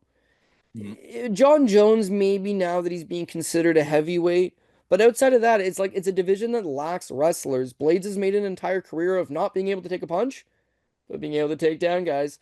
And in this instance, yeah, Jailton made 100% gas himself out, but he took Curtis Blades down 9 times. That's ultra impressive. Curtis Blades is also not just your typical heavyweight. He cuts weight to make 265 pounds. He's an enormous guy. And I feel like that was the eye-opener of, I need to do more with the takedowns. Like, he fought Derek Lewis. And it was a bum fight because it went the distance. Who saw that coming? How can you not choke out Derek Lewis? How can you spend a fight with that much mount time on Derek Lewis and not put him away? But it's just like he's conserving his energy in those positions. Against Blades, he throws that out the window. Someone probably got in his ear and was like, yeah, we gave you a headlining fight against Derek Lewis, who no one's ever had a bad fight against Derek Lewis in their career. Oh, that's a lie. Francis Ngannou did too. Bottom line is, come on, they gave you a headlining fight against Lewis, and he did not perform to their expectation. So after that, they just regulated him to a fight with Curtis Blades. He tried to be more exciting. He gassed himself out. His last time out against Alexander Romanov. So now we know we've taken down Nasruddinov. He's taken down Curtis Blades. Alexander Romanov, he's not an easy guy to take down. At least not early. If he tires out, sure. But the guy is an absolute stout man. He is a large tree of a man. And I watched him in this grappling match like a month ago, right? And he takes on this guy who's a junior college national champion in wrestling, okay? And as soon as they linked up, and the guy's huge, right? As soon as they linked up, he melted like cheese in a microwave under the just immense pressure of Romanov, who just then chokes him out after that with the north-south choke. It's like he's a big, lumbering man that if you don't tire him out, he's a problem. And Almeida just immediately takes him down and dominates him. If he can take down Romanov that easy, if he can take down Blades down 9 times, if he can take down Nasruddinov, he's taken down his opponent in every single fight that he's had, his last 10 fights, let's say. I would find it hard to believe that he does not take down Serghei Spivac. And then we got a grappler versus grappler match, but they're heavyweights. So Almeida's black belt, Spivac's black belt. Spivac's not catching him off of his back. So hopefully we've got Almeida getting the takedowns, establishing top control, and just out grappling him. Do it for 2 rounds. And then if you're tired in the third, Spivak is not exactly this world-class power puncher, and he'd have to take you down to get on top. I just feel like I feel like Almeida should be able to do it. Now again, Almeida's fought a bunch of wrestler grapplers, and we've seen him actually thrive in those fights for the most part and take them down and have success. Spivak is the opposite. His last time out against Marcin Tybura is a fight that they're rematching. Tybura a lot older, a lot slower. Spivak does take him down. That was a nice performance. Before that, Cyril Gane's probably the worst grappler of the division, okay? And this fight he doesn't take him down, obviously, but he's just a straight striker. Gane is a straight striker. Before that, Derek Lewis, straight striker. Before that, Augusto Sakai, straight striker. Before that, Greg Hardy, not even good at anything. But if you had to say something, he'd be a striker. Tom Aspinall is an excellent BJJ guy, but Aspinall doesn't even have to use it. He dominates him, smashes him to oblivion. Alexei Olenek, your boy. That's the last guy that on paper took Serghei Spivac down. He's in his mid-40s. He's a big underdog, and he took him down and he had some success. He's already you look at his record and it's all Walt Harris, Tai Tuivasa, Carlos Felipe, Jared Vandera. He's not taken on any wrestlers at Hmm. any point. He's not faced any wrestlers. Couple grapplers, and he's lost grappling exchanges. Against Jailton Almeida, for a guy that's built like him, he really doesn't have much punching power. But if he can just get the takedowns, establish top control, rinse and repeat for two of the rounds at heavyweight, it's not 135, it's not 125 where the guy just explodes and gets back up. It's not that, dude. You get a guy down and you hang out in half guard, side control, full guard, even, land a few chopping elbows. He's not going anywhere. Spivac's long, he likes to be on top. He's a great hammer. He spends a bunch of time on his back, especially if he gets mounted. The more I thought about it, I don't want a heavyweight on my top line, but I have to have something that's less than 5-1 that I think this guy should go out and roll. And Almeida's he should go out and roll. If he loses, say la vie. Maybe I'll have a couple tickets with him not on it. But the generous people at Cool Bets are willing to boost our top 6 best fights. Doesn't matter what's on the top, what's on the second, what's on the third. They're boosting the whole top 3 lines for us. That's what we're looking to hit here. Jailton Almeida is one of the top. He is a top 6 pick on this card, as far as I'm concerned. So I had to play him on the top. You could play Payton Talbott on the top. You could play, uh, whatever. I guess I might as well mention it. You could play, Rinya. yeah, Reinier so good, man. He's so good. You could play Reinier on the top. It says Reinier was 550. Payton Talbot was 1,000. Almeida ended up cracking the top for me because he was minus 450. Little more risk than say those other ones, but little more reward. And we're gamblers. That's what we're doing. And I had to do it. So that's where I went with this one. I've got full confidence in Almeida. Him gassing, like you said, hopefully that's not the case. And he just gets takedowns, doesn't overexert himself. People can boo all they want. There's lots of violence on this card for people to get excited about. Almeida doesn't have to make this a violent one. If he finishes early, would love it. But just fight the smart fight and get me the win. That's all I'm asking. Yep. All right. We got Azamat Bekoev taking on Zachary Reese. Bekoev, a minus 215 favorite. Reese can be had for plus 185. Reese was supposed to take on your boy dumbass, Cendric Dumas, however he goes by. And Reese was a big favorite there, but in steps Azamat. Short notice. Azamat's the LFA champion. What's your thought on this matchup here, Coach? Yeah, well, I'll be honest with you. This one, like, I don't feel confident only because I'm taking Zach Reese, but I don't feel confident only because I'd like to look into a little bit more. I was under the impression that Reese was taking on Cedric Dumas. Would have been a layup win, I think, for layup win. Nothing's a layup win anymore, apparently. But I think he goes out there and he rolls up Cedric, and that's somebody that I would have wanted to really jump on. But Koev jumps in, and at first glance, it's like, oh man, EV Russian. But I'm very familiar with him, and he's underwhelming. When he was fighting in Russia, I'm not accusing him of being on extracurriculars, but when he's in Russia, he's pretty thicked up, a good fighter. When he comes to North America, he leaves something to be desired. Now, keep in mind, has some notable losses on his career, on his record. Ibrahim Magomedov, solid guy to lose to. The guy's currently 20 wins, 2 losses. ACA champ, beast. He loses to Rafael Hardrick. He's currently the KSW champ, beast. So he's fought really good guys. He's not looking to take the easy way out of a tough fight. It's once he comes to LFA, and I don't even know if LFA drug tests. I assume they do, although when was the last time you heard of somebody in LFA flopping a drug test? So maybe they don't. But his debut against Renato Volante wasn't super impressed. His title fight versus Dylan Botka. Dylan Botka is awful. He's come to the UFC and he's been absolutely abysmal. He got smoked by Cesar Almeida, who he really couldn't take down, and then got elbowed in the side of the head up against the cage and just crumpled over. And then he got Andre Petrosky, where he missed weight and also couldn't take down and ended up just getting outstruck at distance. It just abysmal. But you see that this is not an OV Russian. It's an EV Russian. He's there to get taken down himself. He's there to get outmuscled in the clinch. And whereas you tried to warn me about that fraud last week. Gadzhazulov, Gadzhazulov, who was an OV, but fought like an EV, man. He was no good. You tried to warn me. Not all of these Russians are going to be world beaters. No. 90% of them are. But there does exist a 10% where they are just average guys, right? I'm kind of thinking he's that average guy.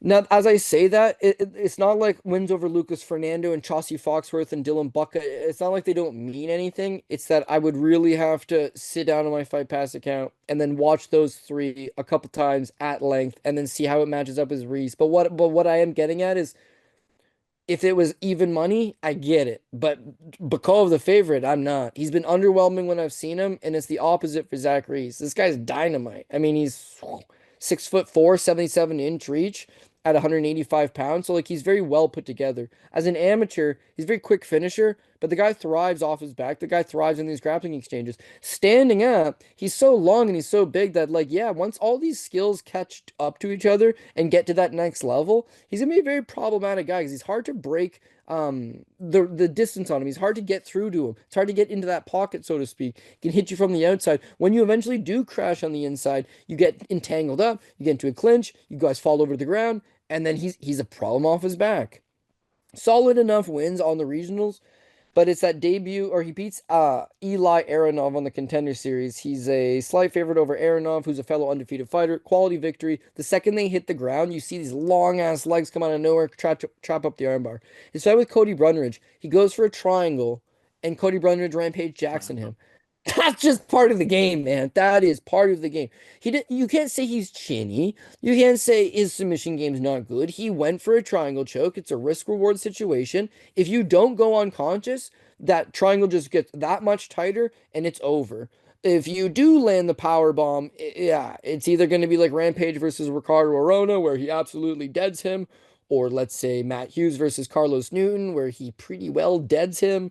You don't want to be getting slammed unless it's pro wrestling and it's like it's a little, not rehearsed, but I'm gonna be flat on my back. You're gonna land me flat on my back, shoulder to shoulder. We're square, mitigate some damage. I get the wind knocked out of me. You pump up the crowd for 2 minutes and let me get my shit back together. Then we'll continue. It's like you're done, and the guy's on top of you, smashing you in the face. It's over. I can't hold that against him. His next fight against Julian Marquez, I thought he looked. It's a 20-second fight, but here and where is the guy's very dangerous. If you stand with him and he connects, it's going to be a problem. If you take him to the ground, he's got wily jiu-jitsu. It's going to be a problem. His fight with Jose Medina, he goes to decision. This is good. Let me see you go 15 minutes. Get into a second round situation. Get into a third round situation. But physically, he's starting to really mature and come into his own. I like his striking. I like his jiu-jitsu. There's still holes in his game, but I do feel like he's addressing them in the gym and in his day-to-day and making improvements and getting better overall. I like Zach Reese. Now you got a guy that I think is a solid prospect who's making improvements, who I have been impressed with. He's 30 years old. He's not young. He's not old. This is the time to go. Flip side to that, I got a guy taking this fight on short notice, also basically 30 years old. And yeah, he's been a little bit underwhelming. So if Dylan Bucka fought Zach Reese, I feel like Zach Reese would kill him. The fact that he was that competitive, and I remember the fight, I had a bunch of money on him. It was like, please, please don't lose this fight. Why it was a split, I'm not sure. I thought he did win it, but I would have to take that secondary look at this thing before. It only got announced a few days ago, so I've just been a little bit. There's 14 fights on this card. You're in the mix. Got 2 kids. Got stuff going on. We're doing a lot more content for Patreon. I'm trying to check out some of the regional events going on this week to see some additional value. When this one got announced as a change, Reese is my pick. I'm sticking by it as the timing of this show, but 100% I will look at it again. You'll see at weigh-ins, Reese should look a lot more physically imposing, but again, you will see them at weigh-ins and then maybe lock something in. But Reese is going to be one of my dogs this week that I think I'm going to go with. Yeah, I'm with you there. I mean, you just look at. I'm looking on Tapology. Reese is 6'4", 77-inch reach. 5'11", 72-inch reach for Bekoev.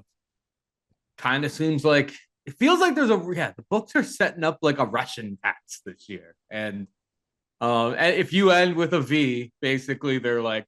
They're adding, 10-15% probability because they're probably sick of people going in there and absolutely slamming all the Russians. It's probably cost them Biglio, I guess, over the last couple of years. But this is like this is definitely one of them that I don't really quite get it. I mean, I guess Reese did get slammed by Brundage. That was not the greatest look, but that's the game of punchy kicky, as you like to say. And slammy. Yeah, and slammy. Reese, I don't think is like the most impressive thing, but one thing I will say is that against Medina last time out, who is one of the lowest level guys in the division, but he did show at least that it's like if he doesn't get the finish, he could still fight the full 15 minutes. That was the big kind of question mark we had with this guy because it was all first round finishes, and the one time he gets finished, he gets finished in the first round. So it's like showing that there's a little bit more to his game, that he has some cardio, that he's able to get 5 takedowns, he's able to put up like 75 significant strikes. All pretty good stuff that he was getting ready for this card. Bekoev, maybe he was getting ready for something on LFA, but at minus 200 or minus 215, I'm gonna take the dog shot on Reese at plus 185 because that loss to Budka sticks out like, or sorry, it was a win. It was a split decision against Budka. I'm gonna go back and watch that fight on Fight Pass before I guess I do anything. Make sure that maybe it was a rightful split decision. But either way, that one sticks out like a sore thumb because like Budka, his skills have really not transferred over to the UFC. So yeah, pretty clear dogger pass on Reese versus Bekoev for me. We got Grant Dawson taking on Diego Ferreira. Dawson, minus 270 favorite.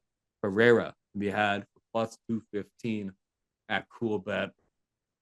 This is my first click this week, Cody. I got like plus 240, plus 250 on Diego Ferreira. I think Dawson's great. His style is electric. I don't know. And I know Diego Ferreira, 30, 39 years old, a little bit long in the tooth, but like he's looked okay, in some of his more recent fights. And you kind of go through, the history of Dawson. Don't get me wrong. Great cardio. Doesn't have much power in those hands. Just kind of can stick to a game plan and just, ride people out.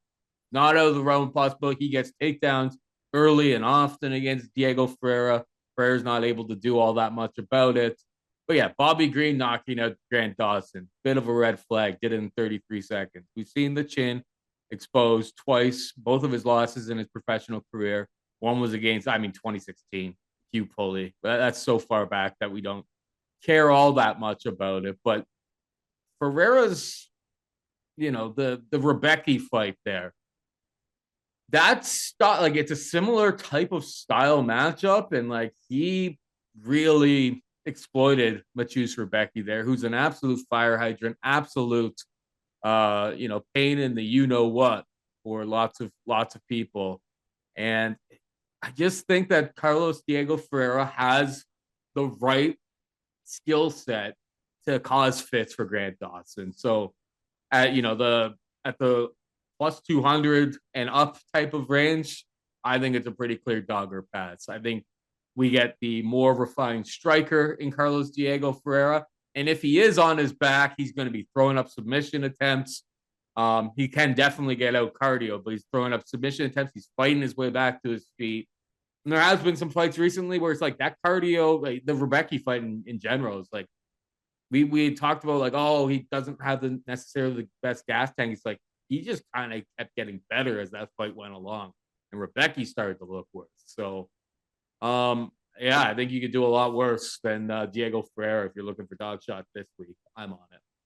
Yeah, listen, you got a Grant Dawson that's minus 270, but I agree with you. I had to move him down to below the top 3 lines this week. He is the pick for me, but because I see all the same things you're seeing. Not only is Carlos Diego Ferreira a wily veteran who's capable of knocking out a lot of guys, but he's also a third-degree Brazilian Jiu-Jitsu black belt. So he's got multiple paths to victories here. If he stands and bangs with Grant Dawson, he 100% can knock him out. If he's getting taken down, he's not a fish out of water. The guy's grappled with some of the best guys in the division, largely gives a good account of himself, very opportunistic with his submission attacks. And that's kind of the problem with Grant Dawson, is that if you look at, everyone looks at the Bobby Green fight, where he just gets stiffed 30 seconds into it as a large favorite. But when you look back before that, there's a Ricky Glenn draw. Now, in that Ricky Glenn draw, he wins the first 2 rounds. Then Glenn ends up on top of him in the 3rd round and absolutely smokes him to the tune of a 10-8. which is why that thing ends up being a draw. Ricky Glenn at the end of it, Dawson goes over and he's like, "Hey man, good fight." And Ricky Glenn's like, "Dude, I kicked your ass. I don't know if there's a draw. Like, I smoked you." And he's not wrong. If you're looking at this as a whole, as a fight, he got beat up in that one. He got knocked out by Bobby Green. His fight with Joe Selecki, he got caught in a pretty deep choke, which he did not tap to. He fights his way out and wins the fight. But yeah, there's paths to victory here for Carlos Diego Ferreira. No one's, for the most part, no one's really beaten Carlos Diego Ferreira, and it just made it look easy. I guess Dustin Poirier knocked him out back in the day or something like that. But for the most part, it's like he gives you different looks. He gives you, a chaotic style of striking where he's very reckless. It's like a massive chopping overhand right. It's a wild left hook, but it's constant stuff that it's hard to prepare for in the gym. It's hard to get timing and a beat on what he's doing. And then all of a sudden, if one of these fastballs connects on you, it's lights out. You shoot a takedown because you're like, enough of this chaoticness standing. You shoot the takedown. Now you're right into his wheelhouse. So he's capable of giving a lot of guys problems. Part of the reason I just can't pull the trigger on him is, yeah, sure, 39 years old, and I get it. He just killed me on that Rebecca fight. If you remember, that would have been a PRP hit. We went 11 for 12. The only one we got wrong was the Rebecca fight. But of course, I'll remember like it's yesterday. Rebecca's kicking his ass. He won the first round. He knocked him down. In the second round, he gassed out. You've seen how Rebecca is all jacked up and juiced up. Yeah, it wasn't the craziest thing in the world. Once he got tired, he was no good. Carlos Diego Ferreira is able to pull away. Dawson does not have cardio issues. He does not have wrestling issues. He does possibly have a durability issue. And so if that's all the cases, then it would be Carlos Diego Ferreira by puncher's chance, but not necessarily enough real paths. I go for Grant Dawson. I go his fight with Jared Gordon, he takes him down 7 times. Impressive, but really doesn't mean all that much. His fight with Mark Madsen. Mark Madsen's an Olympic silver medalist. Mark Madsen's a high-level wrestler, and he takes down Mark Madsen twice, which is very impressive. His fight with Damir Ismagulov. Ismagulov was a boogeyman of sorts in the division. Every fight he had went to decision. That's why the UFC cut him. But nobody wanted to fight the guy. I mean, he's very problematic and very hard to take down. Grant Dawson pitched a perfect shutout against him. Took him down 3 times, won all 3 rounds. That's why he was such a big favorite over Bobby Green, is grappling-wise, wrestling-wise, cardio-wise. This kid's got it. It's that, yeah, maybe he does have a bit of a glass chin. I'm not calling him glass chin, but maybe he's not one of your cast iron, smash me in the face with a frying pan, I'm still going to be coming forward type of guys who we do love. He might not be that. His last 2 fights, both wins, Rafa Garcia and Joe Selecki. Neither guy can defensively wrestle, so it doesn't really tell you anything. Against Carlos Diego Ferreira, that has literally been that one little kryptonite of his. Beneil Dariush took him down 5 times in the rematch. The first time he took him down, I think twice. 3 times. He took him down 3 times in the first time around. Ramsey Nijem took him down twice. Olivier Aubé-Mercier took him down. Rustam Khabilov took him down 3 times. Beneil in the rematch took him down 5 times. Gregor, excellent wrestler, took him down 4 times. Gamrot, excellent wrestler, took him down 4 times. Rebecca, mid wrestler, took him down 4 times. He's getting taken down by all these guys. He relies on you gassing out by taking him down. And that's not been a problem for Grant. Grant doesn't get tired wrestling. He goes sleepy when you punch him in the face. So just avoid that as much as you can and take Carlos Diego Ferreira down. I think you can start to lean on him a little bit. Last thing I'll leave you with is his fight with, I guess it was Mateusz Gamrot. Gamrot shoots a takedown up against the cage, and Carlos Diego pops his rib and just waves to the ref like, I'm done. He's almost 40 years old fighting in an ultra talented division, and he's got a lot of wear and tear under him. So I just don't trust him as much as I would like to pull the trigger on the Grant Dawson fight. So Dawson's the pick. Again, it's just realistic expectations. I've moved him further along than you might expect to see a guy that's minus 270. All right, we got Carol Rosa taking on Eileen Perez, minus 256 for Carol Rosa, plus 210 for Eileen Perez. I mean, I almost spat my coffee out over on the Patreon page. Actually, that one's up on your on the Bookie Beatdown YouTube page as well. We went and ran through all the UFC future bets, and I almost spat out my coffee when Cody said that Eileen Perez could be the champion of the bantamweight division by the end of 2025. I mean, it was super wide odds. I think it was 80-1, 90-1, something crazy like that. But when Cody said that, and I just thought of all the for that to happen, all the twerks that we would have to see over the course of this calendar year, I have to imagine you're looking at this matchup. Is this an underdog that you're considering this week, Cody? Oh, 100%, 100%, 100% it is. And listen, yeah, on the show, the only way that she won the title, which we very clearly outlined, was Kayla Harrison, like something happened. Kayla Harrison had to test positive steroids and get rid of the roster. And who else? Amanda Nunes doesn't come back. Amanda Nunes doesn't come out of retirement. The champion either remains Raquel Pennington or Juliana Pena. Woof, what a bad division when you think about it. There's quite literally nobody. Carol Rosa, by comparison, was like 30-1 to win the title. And you had Eileen Perez like 80-1 to win the title. And like I said, go out. It's the first month of the year, right? Go out, beat Carol Rosa. Well, instantly now you are the 30-1 to win the title. And you got 11 more months to work with. This is a division that's absolutely desperate for challengers. They're absolutely desperate for names. And quite literally, no one's a personality. They need someone that they can market. She might have a little twerk thing, but beyond that, she's enthusiastic. She's fresh blood within the division. She's 30, so she's not like a young prospect on her way up. But yeah, you could see them fast-tracking someone like this. I had a good conversation with the manager the other day.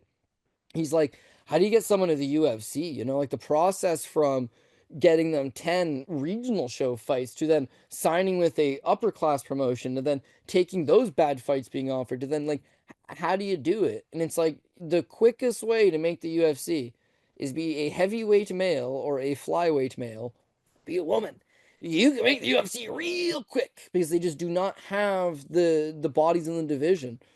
How do you match up this one? This is the only way Aline Perez is going to win this one, okay? Because I know it sounds like a stretch. He's an underdog. I get it. I get it. Paul and I used to laugh at a fight versus Tamiris Vidal. Tamiris Vidal did also make the UFC, but it's just really bad. But the fight's from 2021, and it's in like a car garage. Not really. It is the storefront of like a little karate gym of some sort. They've got a bit of a cage. It's on like, you know, Walmart mats that you would just find for like, you know, a kid's playroom, and it's dirty and they scrap it out and Eileen Perez ends up getting disqualified. But that's only 3 years ago, man. 3 years ago, she's gone from like impoverished conditions to coming stateside. Her UFC debut is against Stephanie Egger, and it's at 145 pounds. All of her regional show fights are at 145 pounds. She comes stateside. She loses her debut against Egger, who's a judo black belt, who Eileen Perez did take down. But beyond that is that she makes some connections stateside. She ends up in Texas at Fortis MMA, and that's the beginning for her. Ashley Evans Smith actually wrestled in college. She took her down 10 times. Bantamweight debut, took her down 10 times. Impressive. Lucy Podolova is awful, but she took her down twice. She was able to get, 6, 7, I think maybe 8 minutes of control time, win the fight cleanly. She gets Jocelyn Edwards. These are not really the best wins, but takes her down 6 times, lots of control time, wins the fight. Her last time against Zarya, she missed weight. She missed weight by about half a pound. You'll remember she showed up. She was like, I'm gonna die. And then it was like, and then the lines started to shift, and they were like, she's gonna die. And then she got in there and she got to twerking, and she was all, haha, suckers, I missed weight on purpose. It's like, this chick is an idiot, but I'm here for it, baby. Miss weight if you have to, but get the W. The path is, as you've seen, takedown over Egger, 10 over Ashley Evans Smith, 2 over Lucy Podolova, 5 over Edwards, and 2 over Daria her last time out, and then the submission. Going from fighting in those conditions 3 years ago, okay, to now drop down a weight class, taking down all of your UFC opponents, living in Texas full time. Saif Saud, who's got, I think he's got like 98 UFC wins between his gym, Fortis MMA, 98 UFC wins. This is a top camp in the world with top training partners and top coaching staff. And what they've taken is they've taken a very green fighter, and over that last 3 years have given her the skills. And the skill that they've decided to go with is get on top of these girls. You got a big old caboose on you, get the takedown, establish top control, try to land some ground and pound. Her ground and pound numbers are a little bit light, but being able to threaten with the submission now, being able to, advance in some other spots. How do you win fights? You grapple. Who are the champions in all of these divisions? All the guys, other than Payton, all the guys that grapple. That's how you win. If that's what she can pursue, she'll be okay. Now, Carol Rosa started out, my girl. I loved her when she came to the UFC. BJJ black belt, cardio, solid. Striking, not great, but just throws so much volume, Paul. Her UFC debut, she lands 171 strikes. Her next fight against Vanessa Mello, 120. Her versus Bekoev, 125. Her versus Irene Aldana, 204. Her versus Penny Kianzad, 117. Oh my God. She just keeps throwing. She gets hit a lot, for the record. She gets hit a lot, but she's constantly throwing. Her problem is that she's got absolutely no get-up game. Her takedown defense is not great, but once you do get her down, she does not get back up. Now, Lara Procopio, who hit her 166 times in return, can't wrestle. Vanessa Mello can't wrestle. Jocelyn Edwards can't wrestle. Bekoev can't wrestle. Sarah McMahon's an Olympic silver medalist. She comes in as a 2-1 favorite over Sarah McMahon, who's not supposed to offer up much and got cut a short time after that. Sarah McMahon took her down 4 times effortlessly, but once she took her down, Paul, she just sat there and guard. She's not moving her hips. She's not creating space. She's just stiff and rigid as a board and allows herself to get controlled. In the 3rd round, McMahon's running on fumes, just looking for any excuse to blow this for herself, and still there's a get out of jail free card. Every time she's in any type of trouble, I just take her down. And once I take her down, that's the end of the fight. That's problematic. Norma Dumont went 1 for 1 for takedowns, right? She ended up getting 4 minutes and 54 seconds of control time in that whole fight. She neutralizes. You can throw 130, 140, 200 strikes. Psh, but take you down, hold you up against the cage. Then what can you throw? Nothing. That's how you fight her. So she struggled against McMahon. She struggled against Norma Dumont. And then they gave her Yana Santos, formerly Yana Kunakea, which is Thiago Santos' wife, straight striker. Then they gave her Irene Aldana, former title challenger, Mexican boxer, straight striker. Then they give her Penny Kianzad, former European Muay Thai standout, Swedish striker, pure striker. She got 3 pure strikers after. So you can't really definitively say that Carol Rosa's defensive grappling is any better. When she gets taken down, it's massively problematic. And those are the positions that Eileen Perez seemingly ends up in. So, yeah, buddy, it's plus money. That's a big part of the reason why I'm pulling the trigger on it. Like, it's not like it's even money or something like that. But Perez has the style. I think she's made the improvements, and she can exploit a big weakness that Rosa has, which is her get-up game. So, Eileen Perez. Sign me up, Paul. Come on, Eileen, as they say. I mean, you don't have to twist my arm to get me to jump on the CF Dot model in a grappling match. I mean, if this fight turns into a striking affair, we're probably losing based on volume. But AFP, she sticks to a certain game plan, time in, time out. The cardio has been a little problematic in like round 3. We have seen her get roughed up. I've seen her look kind of tired over the course of 15 minutes, but at plus 210, they're giving me plenty of meat on the bone to take a shot there. So I'm with you on AFP. I will tell you, Paul, I consider that. Here's the thing. Carol Rosa has 7 wins in the UFC, all of them by decision. She's hit somebody 204 times, and she lost that fight. So she's got no power. So really, I only need to win the first 2 rounds. That's it. I only need to take her down and win the first 2 rounds. And then just like Sarah McMahon, I can run away after that. I could get hit. I could get tired. I could get desperate. I could have my hands on my hips, half curled over, puking in a bucket. But as long as I don't get knocked out, I'm going to win that fight because she's got no fight-ending power. And she doesn't got no submission game. Well, she's a black belt, but she got no offensive submission game. Not going to go good. Not going to go good. I do believe that she just grappled the other day. I was watching it. Yeah. Oh, I guess she fought Penny Kianzad after that. Anyways, the bottom line is that if she's not going to knock her opponent out and not going to submit her, she's a straight decision machine. 7 wins in the UFC, all 7 by decision. 9 fights in the UFC, all of them by decision. I just need to win the first 2 rounds. That's as far as it goes there. So, yeah, let's get those first 2 rounds. That's what we need, baby. That's what we need. First 2 rounds, and then just coast to the finish line. Do some goddamn twerking. What? And then rally and come back better next time. And then she'll cash your 90-1 champion by the end of the year. It was 80-1, but you're right, buddy. Watch it happen. It's crazier things have happened. I mean, that's the division for something nutty like this to happen. Yes. All right, we got Rinya Nakamura taking on Muin Gafurov. Rinya minus 500 favorite. Gafurov can be had for plus 375. I mean, Olympic level wrestling for Nakamura. guy looks like the absolute real deal Holyfield. The future of bantamweight is very, very strong. You'll have, Umar, if he gets the belt, you got a 28-year-old Umar Nurmagomedov at the top of the throne. Then you got these young, hungry lions kind of coming up the ranks with different styles completely in Payton, Talbott, and Reinier Nakamura. Reinier on the Saftic Super Boost over on coolbet.com, so check that out. So clearly, Reinier one of your most confident picks this week, Coach. Yeah, Reinier is at the top. I would put Reinier right at the top, which you most definitely can. And if you just want to be a little conservative, then that's the move. But you put Reinier at the top with Makhachev, gives you that hedge opportunity, but it only give you minus 200. So he at the time of writing was like, minus 550 range, minus 500, minus 550, and Almeida was just like 100 points better. So Almeida made the top, but I really like Reinier Nakamura. Not only does he have that Japanese wrestling, is that a lot of times you'll see all Japan wrestlers be good wrestlers in Japan, and then that's it. And then it does not translate on the world scene at all. That's not the case with Reinier Nakamura. He was a standout wrestler. He won the under 23 world championships, which is a massive feat. He's a former cadet champion as well.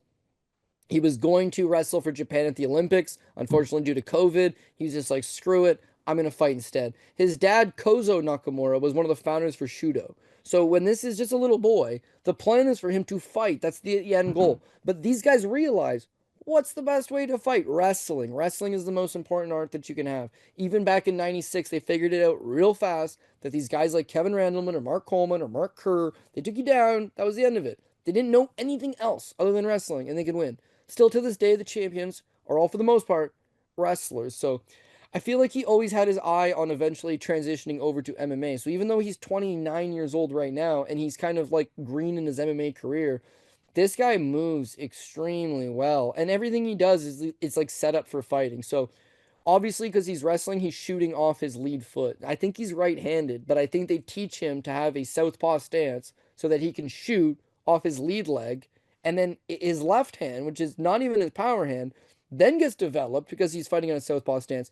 That when you see this guy strike, he's got a nasty straight left out of a southpaw stance. He shoots off of that side. There's no need to switch. Everything is just very fluid for him. The grappling transitions, he overcommits to a shot and there's a scramble and he's a little high up. He just naturally adjusts and ends up on top. Very physically strong, natural scrambling abilities, grew up in the game, in the gym, watching guys compete. I feel like he's the full package. Now, yes, you don't just show up 2-0, 3-0, 4-0 and win a world title. He's still going through those building block stages, but 9-0 as a pro, and he'll probably knock out another 6, 7, 8 more, and then we'll see, where he's at. But to me, doing the right things. Wins the road to the UFC, because who they have that they're going to put in against this guy, but then debuts in the UFC against Fernie Garcia. Now, would you have liked to have seen a finish? Yeah, maybe. But against Fernie, again, it's like his wrestling looks top-notch. His striking looks like it is improving, but it's just those scrambling abilities. Doesn't get tired, goes the full 15 minutes, does everything right, solid. His fight with Carlos Vera's a leg lock specialist. He's very wily off the ground. Like, he's not the kind of guy that you'd probably want to take down. And yet, it's the same thing. Reinier can beat him standing, but then he can just take him to the ground. When he takes him to the ground, he just floats out of all these submission attempts. He's constantly floating on him. You get him on a leg lock, he twists, he turns, he smacks you twice in the face. That's the end of it. Even Fernie catches him in a really nice guillotine choke, right? He immediately catches him in the guillotine choke, falls to the ground. Reinier pushes the knee, hops over, jumps to the other side, and now all of a sudden, he goes from being caught in your guillotine to having a Von Flue choke. That's super tight on Fernie. Less than 10 pro fights, and he's already just reacting very well to different situations. His striking, although still a work in progress, is coming along very nicely. He's a supreme athlete. He's got the best style that you can have, which is wrestling. His cardio seems to check out. He's gone to decision in his last 2 fights just for good measure. And now he's due for one of these, come out here and absolutely smoke somebody. And when Gofferov's not exactly the kind of guy you smoke, as much as the first round is going to be competitive, the second round is going to be less competitive, the third round is going to be one-way traffic for Nakamura. Muin Gofferov, again, he's a Tajikistan fighter, so very, very physically strong, but tends to go balls to the walls in the early stage and likes to rely on his own offensive wrestling. Loses to Chan Anhledger on the Contender Series. He was a 5-1 favorite over Anhledger.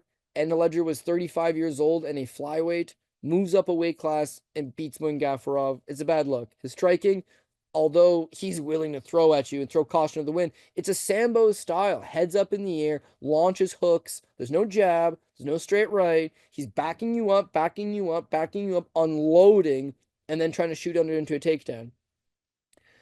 His fight with John Castaneda, that's the real tell here, okay? In John Castaneda fight, he went 0 for 6 in takedowns over John, okay? John is a pretty decent wrestler, certainly, a serviceable guy that can grapple and wrestle, but he goes 0 for 6 on taking Castaneda down.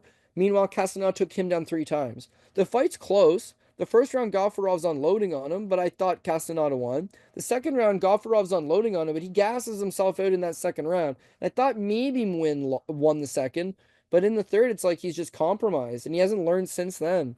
Got caught once by Saeed Nurmagomedov submission, and then his last time out against Kung Hyo Kang, was able to take Kung Hyo Kang down, was able to have some moments, but again, it's like you see a guy that's kind of stiff and rigid in his own ways. He wants to offensively wrestle. Unload, unload, offensively wrestle. That's off the table versus Rini Nakamura.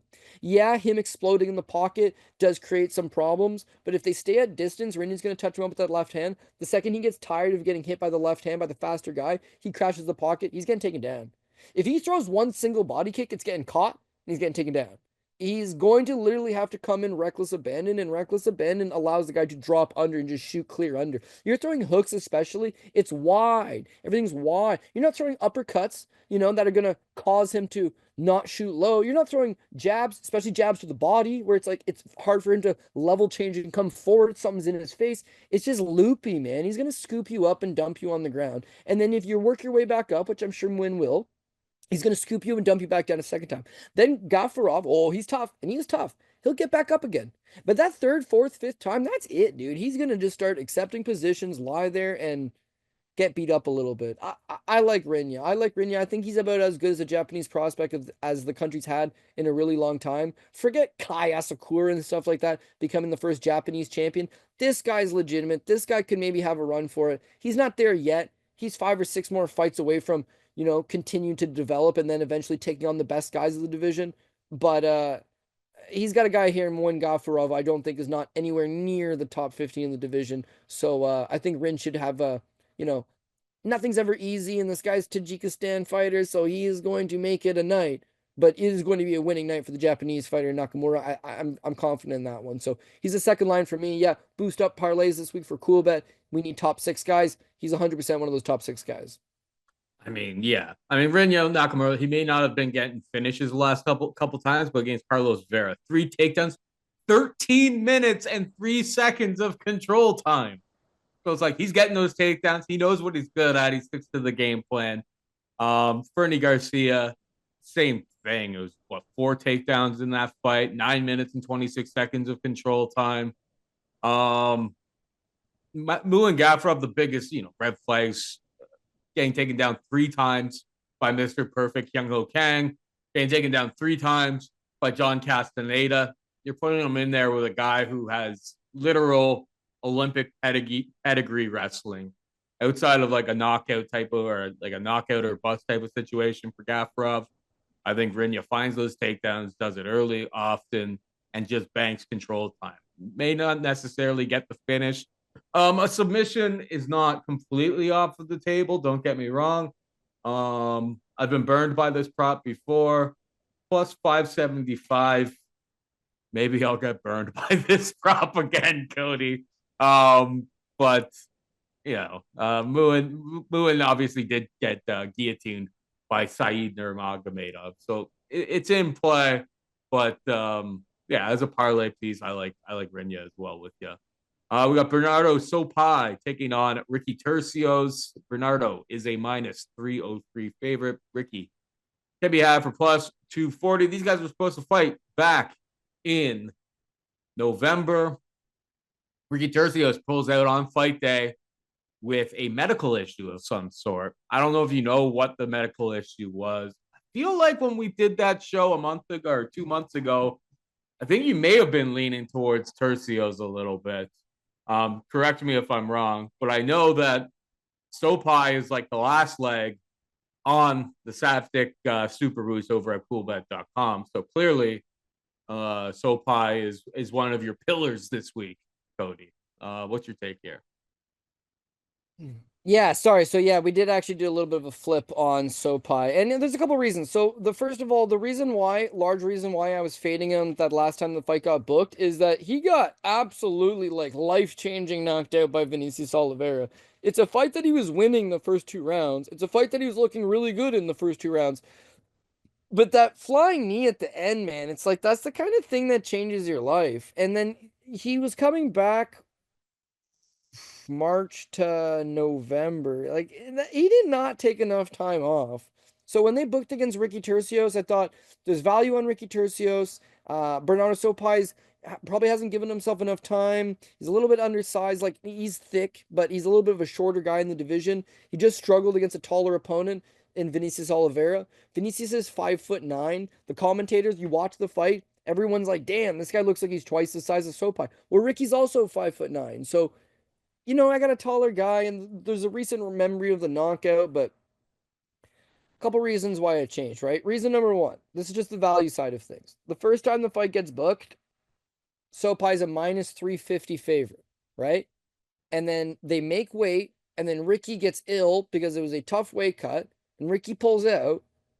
Now they're rebooking it, and Sopai's only a minus 250. So it's actually 100 points better than it was last time. So, like, yeah, okay, that helps. That helps. Second thing is Sopai's an excellent fighter. He's only 24 years old, but when you watch him on the regional scene, there's a lot of quality wins here. He beats Tarek Ishmael, who was an undefeated Canadian fighter at the time. He took a split decision loss to Francesco Nunzi, who's a top guy over in PFL. Wins a couple decent, decent regional show level fights. But his fight with Vinicius, again, the loss aged incredibly well. At the time, I'm taking on some random debuting Brazilian guy who got a contract off the Contender Series, but he won the first 2 rounds off Lockdog. Then when you look back on it, it's like he killed him, and then he fought Ricky Simone. Ricky couldn't take him down. Ricky went 2 for 10 on takedowns against him, but Bernardo took him down 3-4 times. Bernardo held his own. The thing is that he took the fight on short notice. He takes it short notice against a giant Brazilian opponent. He shows up. It's his UFC debut. He's at the time 23 years old, very young, UFC debut, short notice, against this giant Brazilian bomber. And he won the first 2 rounds, and then he got tired. Got tired at the end of the second round. You can tell he's exhausted, but he won it. Third round, he's still exhausted, and he don't win it. And when he did not win it, he ate a flying knee to the face and got knocked out. Now I got not nearly a year away, but he's shake the cobwebs. He's back to the drawing board. He's only 24 years old. Still trains out of the top gym in Sweden. Putting all those pieces together. Strong wrestler. Striking, again, just because he's a little short, it's like he has to fight inside the pocket, and then whenever he gets inside the pocket, he mostly starts pursuing for takedowns. But certainly a guy that can do it all. Against a Ricky Tercios, Ricky, I don't know, man. He's not old by any stretch, but he's been in the UFC for 4 years. And in those 4 years, he's had 4 fights. And in those 4 fights, it's like the Brady Heastan fight, he got taken down a bunch. The Ayman Zahabi fight, he just did not do anything. He stared at Zahabi the whole time like a deer in the headlights. His fight with Kevin Natividad, he got knocked down and he got taken down 7 times.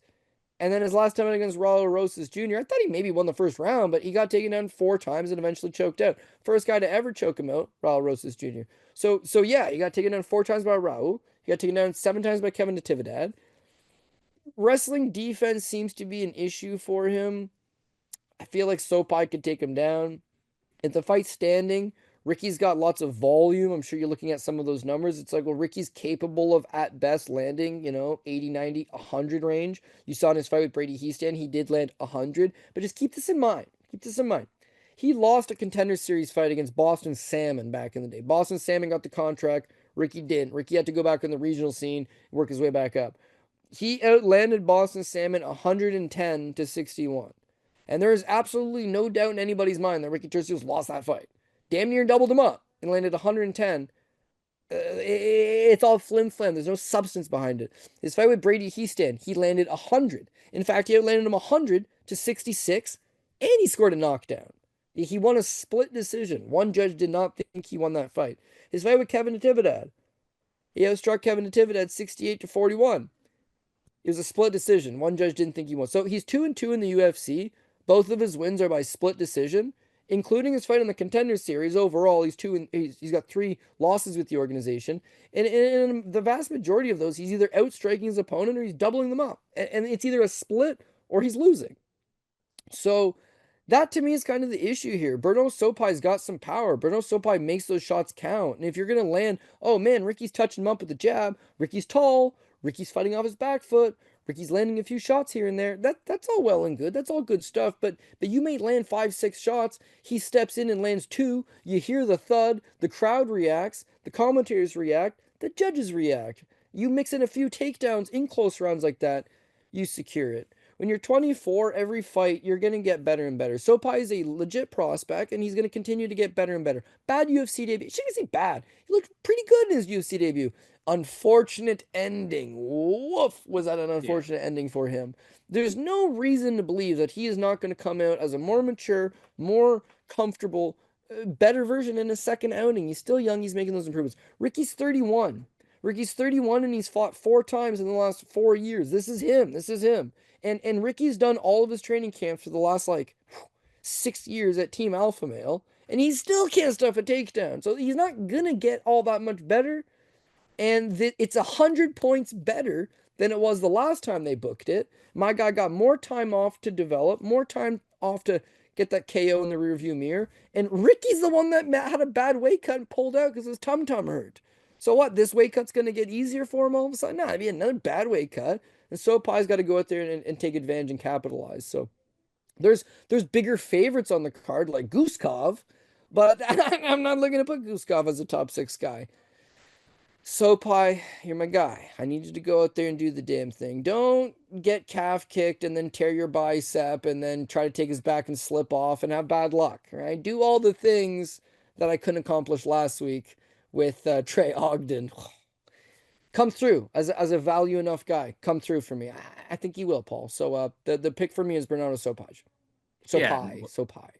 Sopai turned 24 back in September, so onwards and upwards. And frankly, that Vinicius Oliveira fight, in hindsight, obviously ended very, very poorly in terms of just one of the knockouts of the year with the flying knee. But that was a nasty. Vinicius 3 months later fought a proven veteran in Ricky Simon, was able to shut down most of the wrestling there, and won a very convincing unanimous decision against proven veterans. So you look at Sopai getting 3 takedowns against Vinicius Oliveira, having some success at least early in that fight. And you look at the path to victory, the easiest path to victory against Ricky Turcios. I mean, Kevin Natividad 7 takedowns.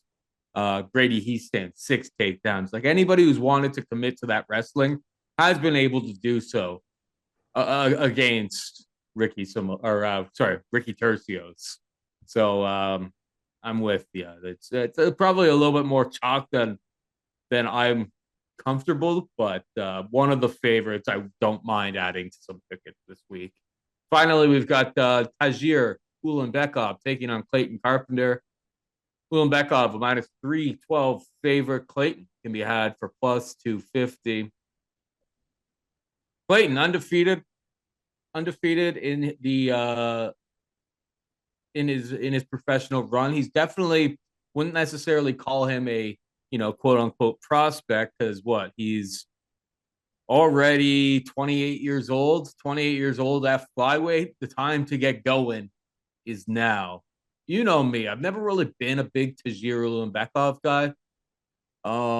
Obviously, I've always kind of looked at his wrestling. I'm like, I think the technique's there, but maybe it's flyweight, the strength, the domineering that you see from Islam Makhachev, you see from Khabib. I've just never really seen it from him. The Bruno Silva fight, they basically mix or trade takedowns back and forth. It was 5-4 in takedowns in that matchup between the two of them. And then you look at the fight with Tim Elliott, where he gets taken down 3 times by Tim Elliott, ends up losing in decisions, 3-2 on takedowns. Significant strikes are close. Tim Elliott gets a knockdown. So now you've got Tajir as a minus 312 favorite.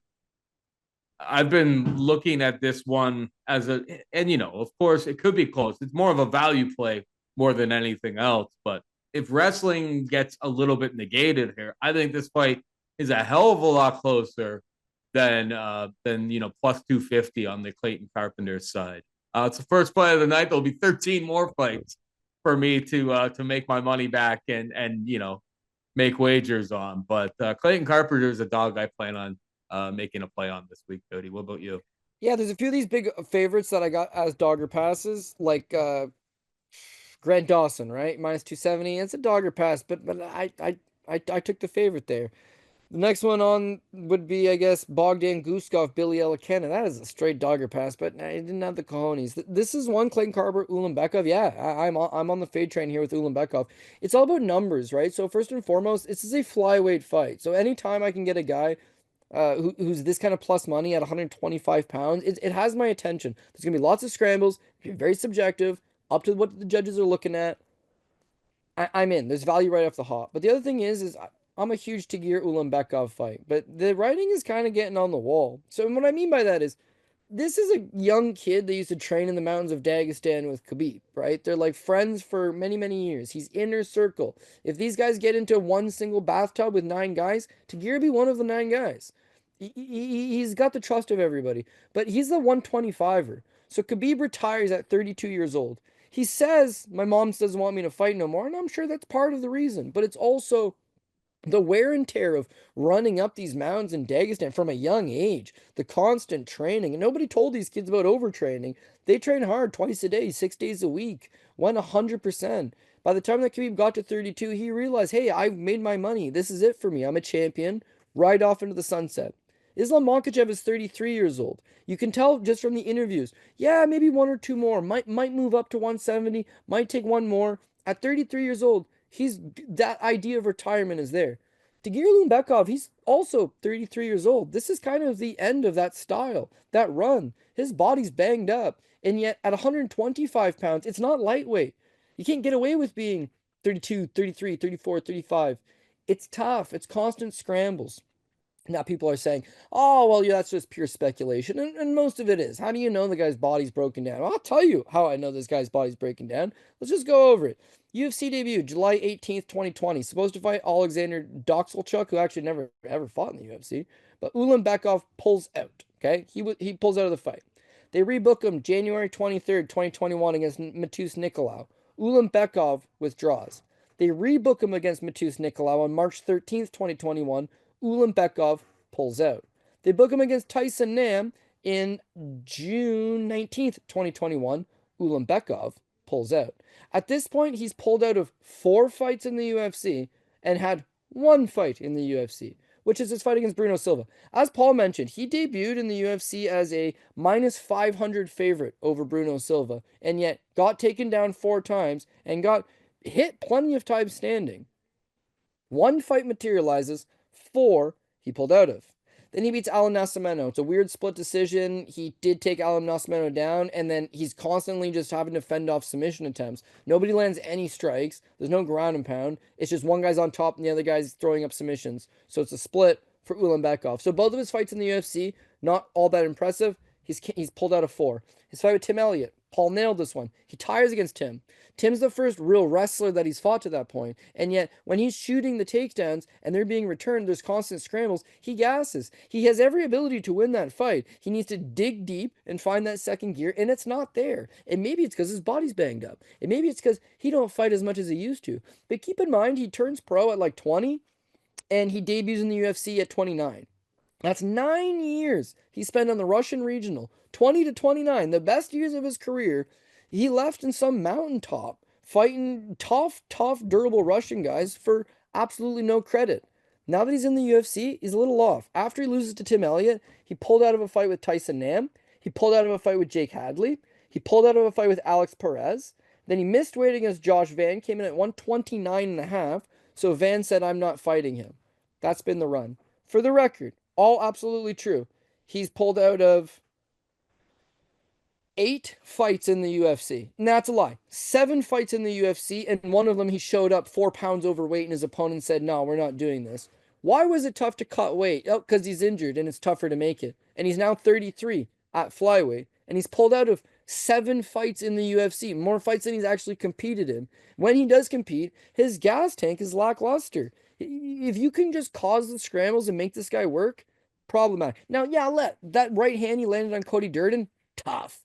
That little guillotine choking in on Nate Maness, solid. There's spurts of brilliance. Ulanbekov could have been a champion, but coulda, woulda, shoulda, coulda, shoulda, woulda.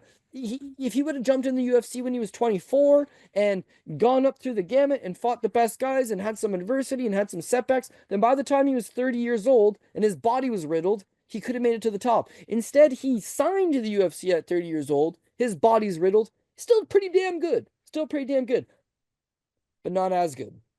He had a grappling match against Yusir Formiga, 40-year-old former UFC title challenger, but a flyweight guy. And it's like they take the fight at 135, or the grappling match at 135, and again, it's like outside of his wrestling, there's no real, he's not really passing, he's not really landing ground and pound. It's just like Russian wrestling style. Unfortunately, a lot of these other guys also know how to wrestle.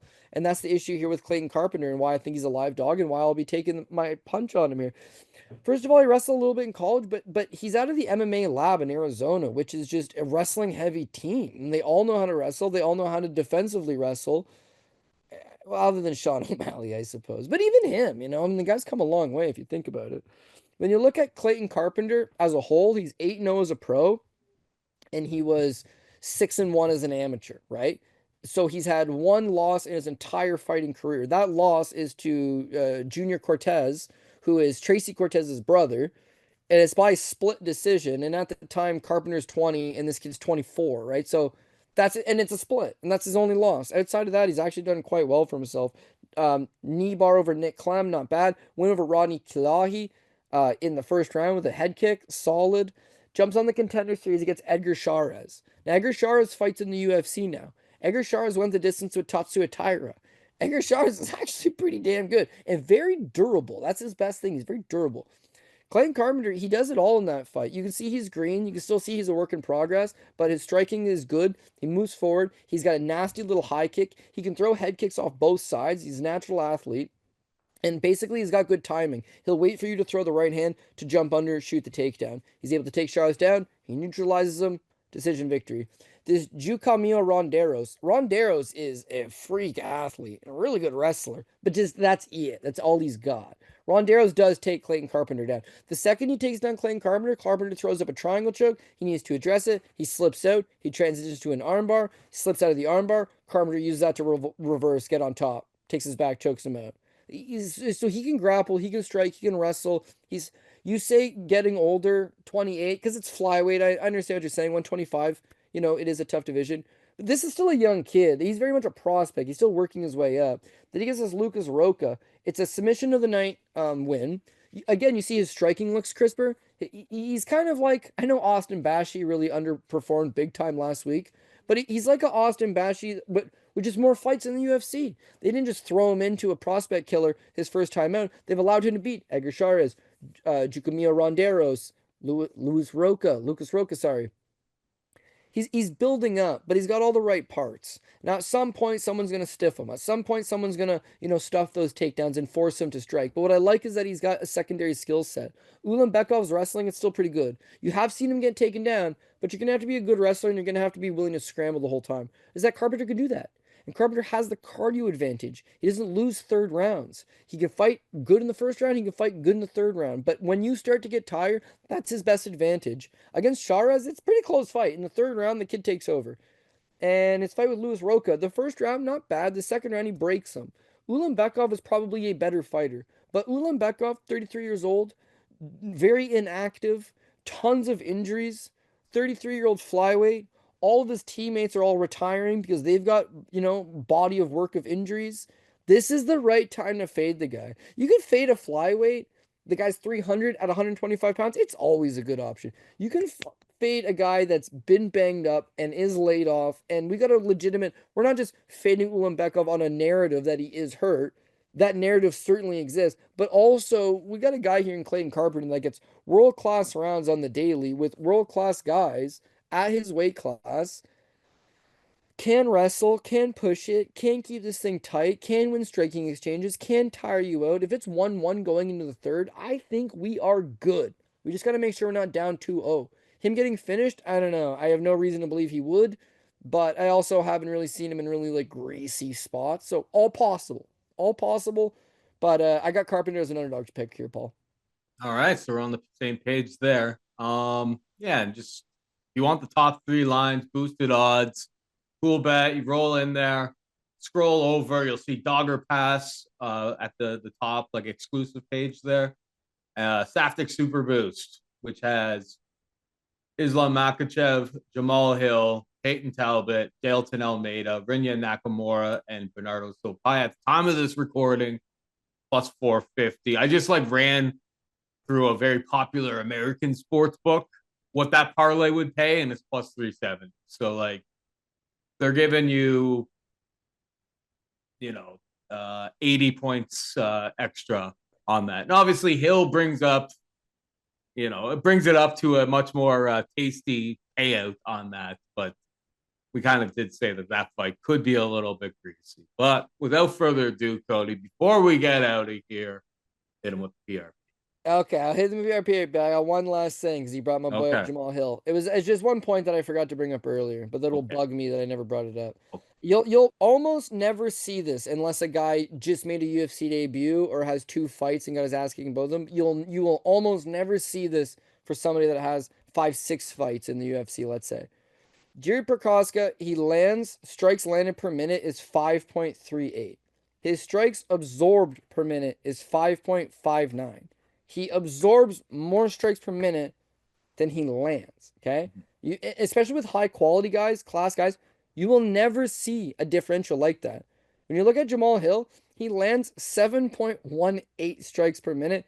He gets absorbed 3.5. So he lands 2 strikes a minute more than his opponent, which 5 is lots. That's lots of strikes landed per minute. He's landing 7, solid, but it's the absorbing half as much, right? I land more than this guy and I absorb less than this guy. Whereas Yuri's I'm coming to get my ass kicked. And that's fine and good until you start getting knocked out a few times. Then all of a sudden you start second guessing yourself. Then all of a sudden you start spending 3 days in a dark room fighting demons because your shaman told you about it. I don't know. But you want to know the PRP, Paul? I We're do. going to go with Islam Makhachev at the top. Umar Nurmagomedov. I can see myself flopping. I love the value on Dvalishvili, but I need winners this week. We're focusing on winners. I'm going Jamal Hill. God damn, I could flip on this one too. But I'll go with Renato Moicano, Reinier de Ritter, Payton Talbott, Jailton Almeida, Bogdan Guskov, Grant Dawson, Zach Reese, Eileen Perez, Reinier Nakamura, Bernardo Sopai, and Clayton Carpenter. And again, I'm sure if you're listening to it, Paul took a few more underdogs than I did. He's got a little more cojones. It worked out for him good last week. But there's just so much to pick and choose from. Like, if you take, Jamal Hill's just even money. But Beneil Dariush, that's a solid underdog. We talked about Diego Ferreira. Those are 2 that you had. But Eileen Perez, underdog. Clayton Carpenter, underdog. A couple even money picks along the way. There's plenty of available plus money. For me, it's all about just hitting those top 6 lines. And as Paul said, I made the parlay and I sent it over to the guys at Coolbet. And I'm not gonna lie, it was like plus 347, I think. And then they came back and they're like, we'll make that plus 450. So they actually juiced it like 100 points. Now, maybe they don't got no faith in Safman to hit the top 6 lines. But, we got so many locks on it, like Payton Talbot, my boy Reinier Nakamura, that really this is not a 6-legger. It's like a 2-legger. as long as those I 2 don't. come forward, I got a plus 450. So let's go, Paul. Don't bring me down, Paul. I'm not gonna bring it down. But the word locks in All right. MMA is, there's a reason there's a price for everything because this is an old shagism, which is you strip people down to their underwear, make them fight for money in a cage in front of thousands of people. Crazy shit will happen.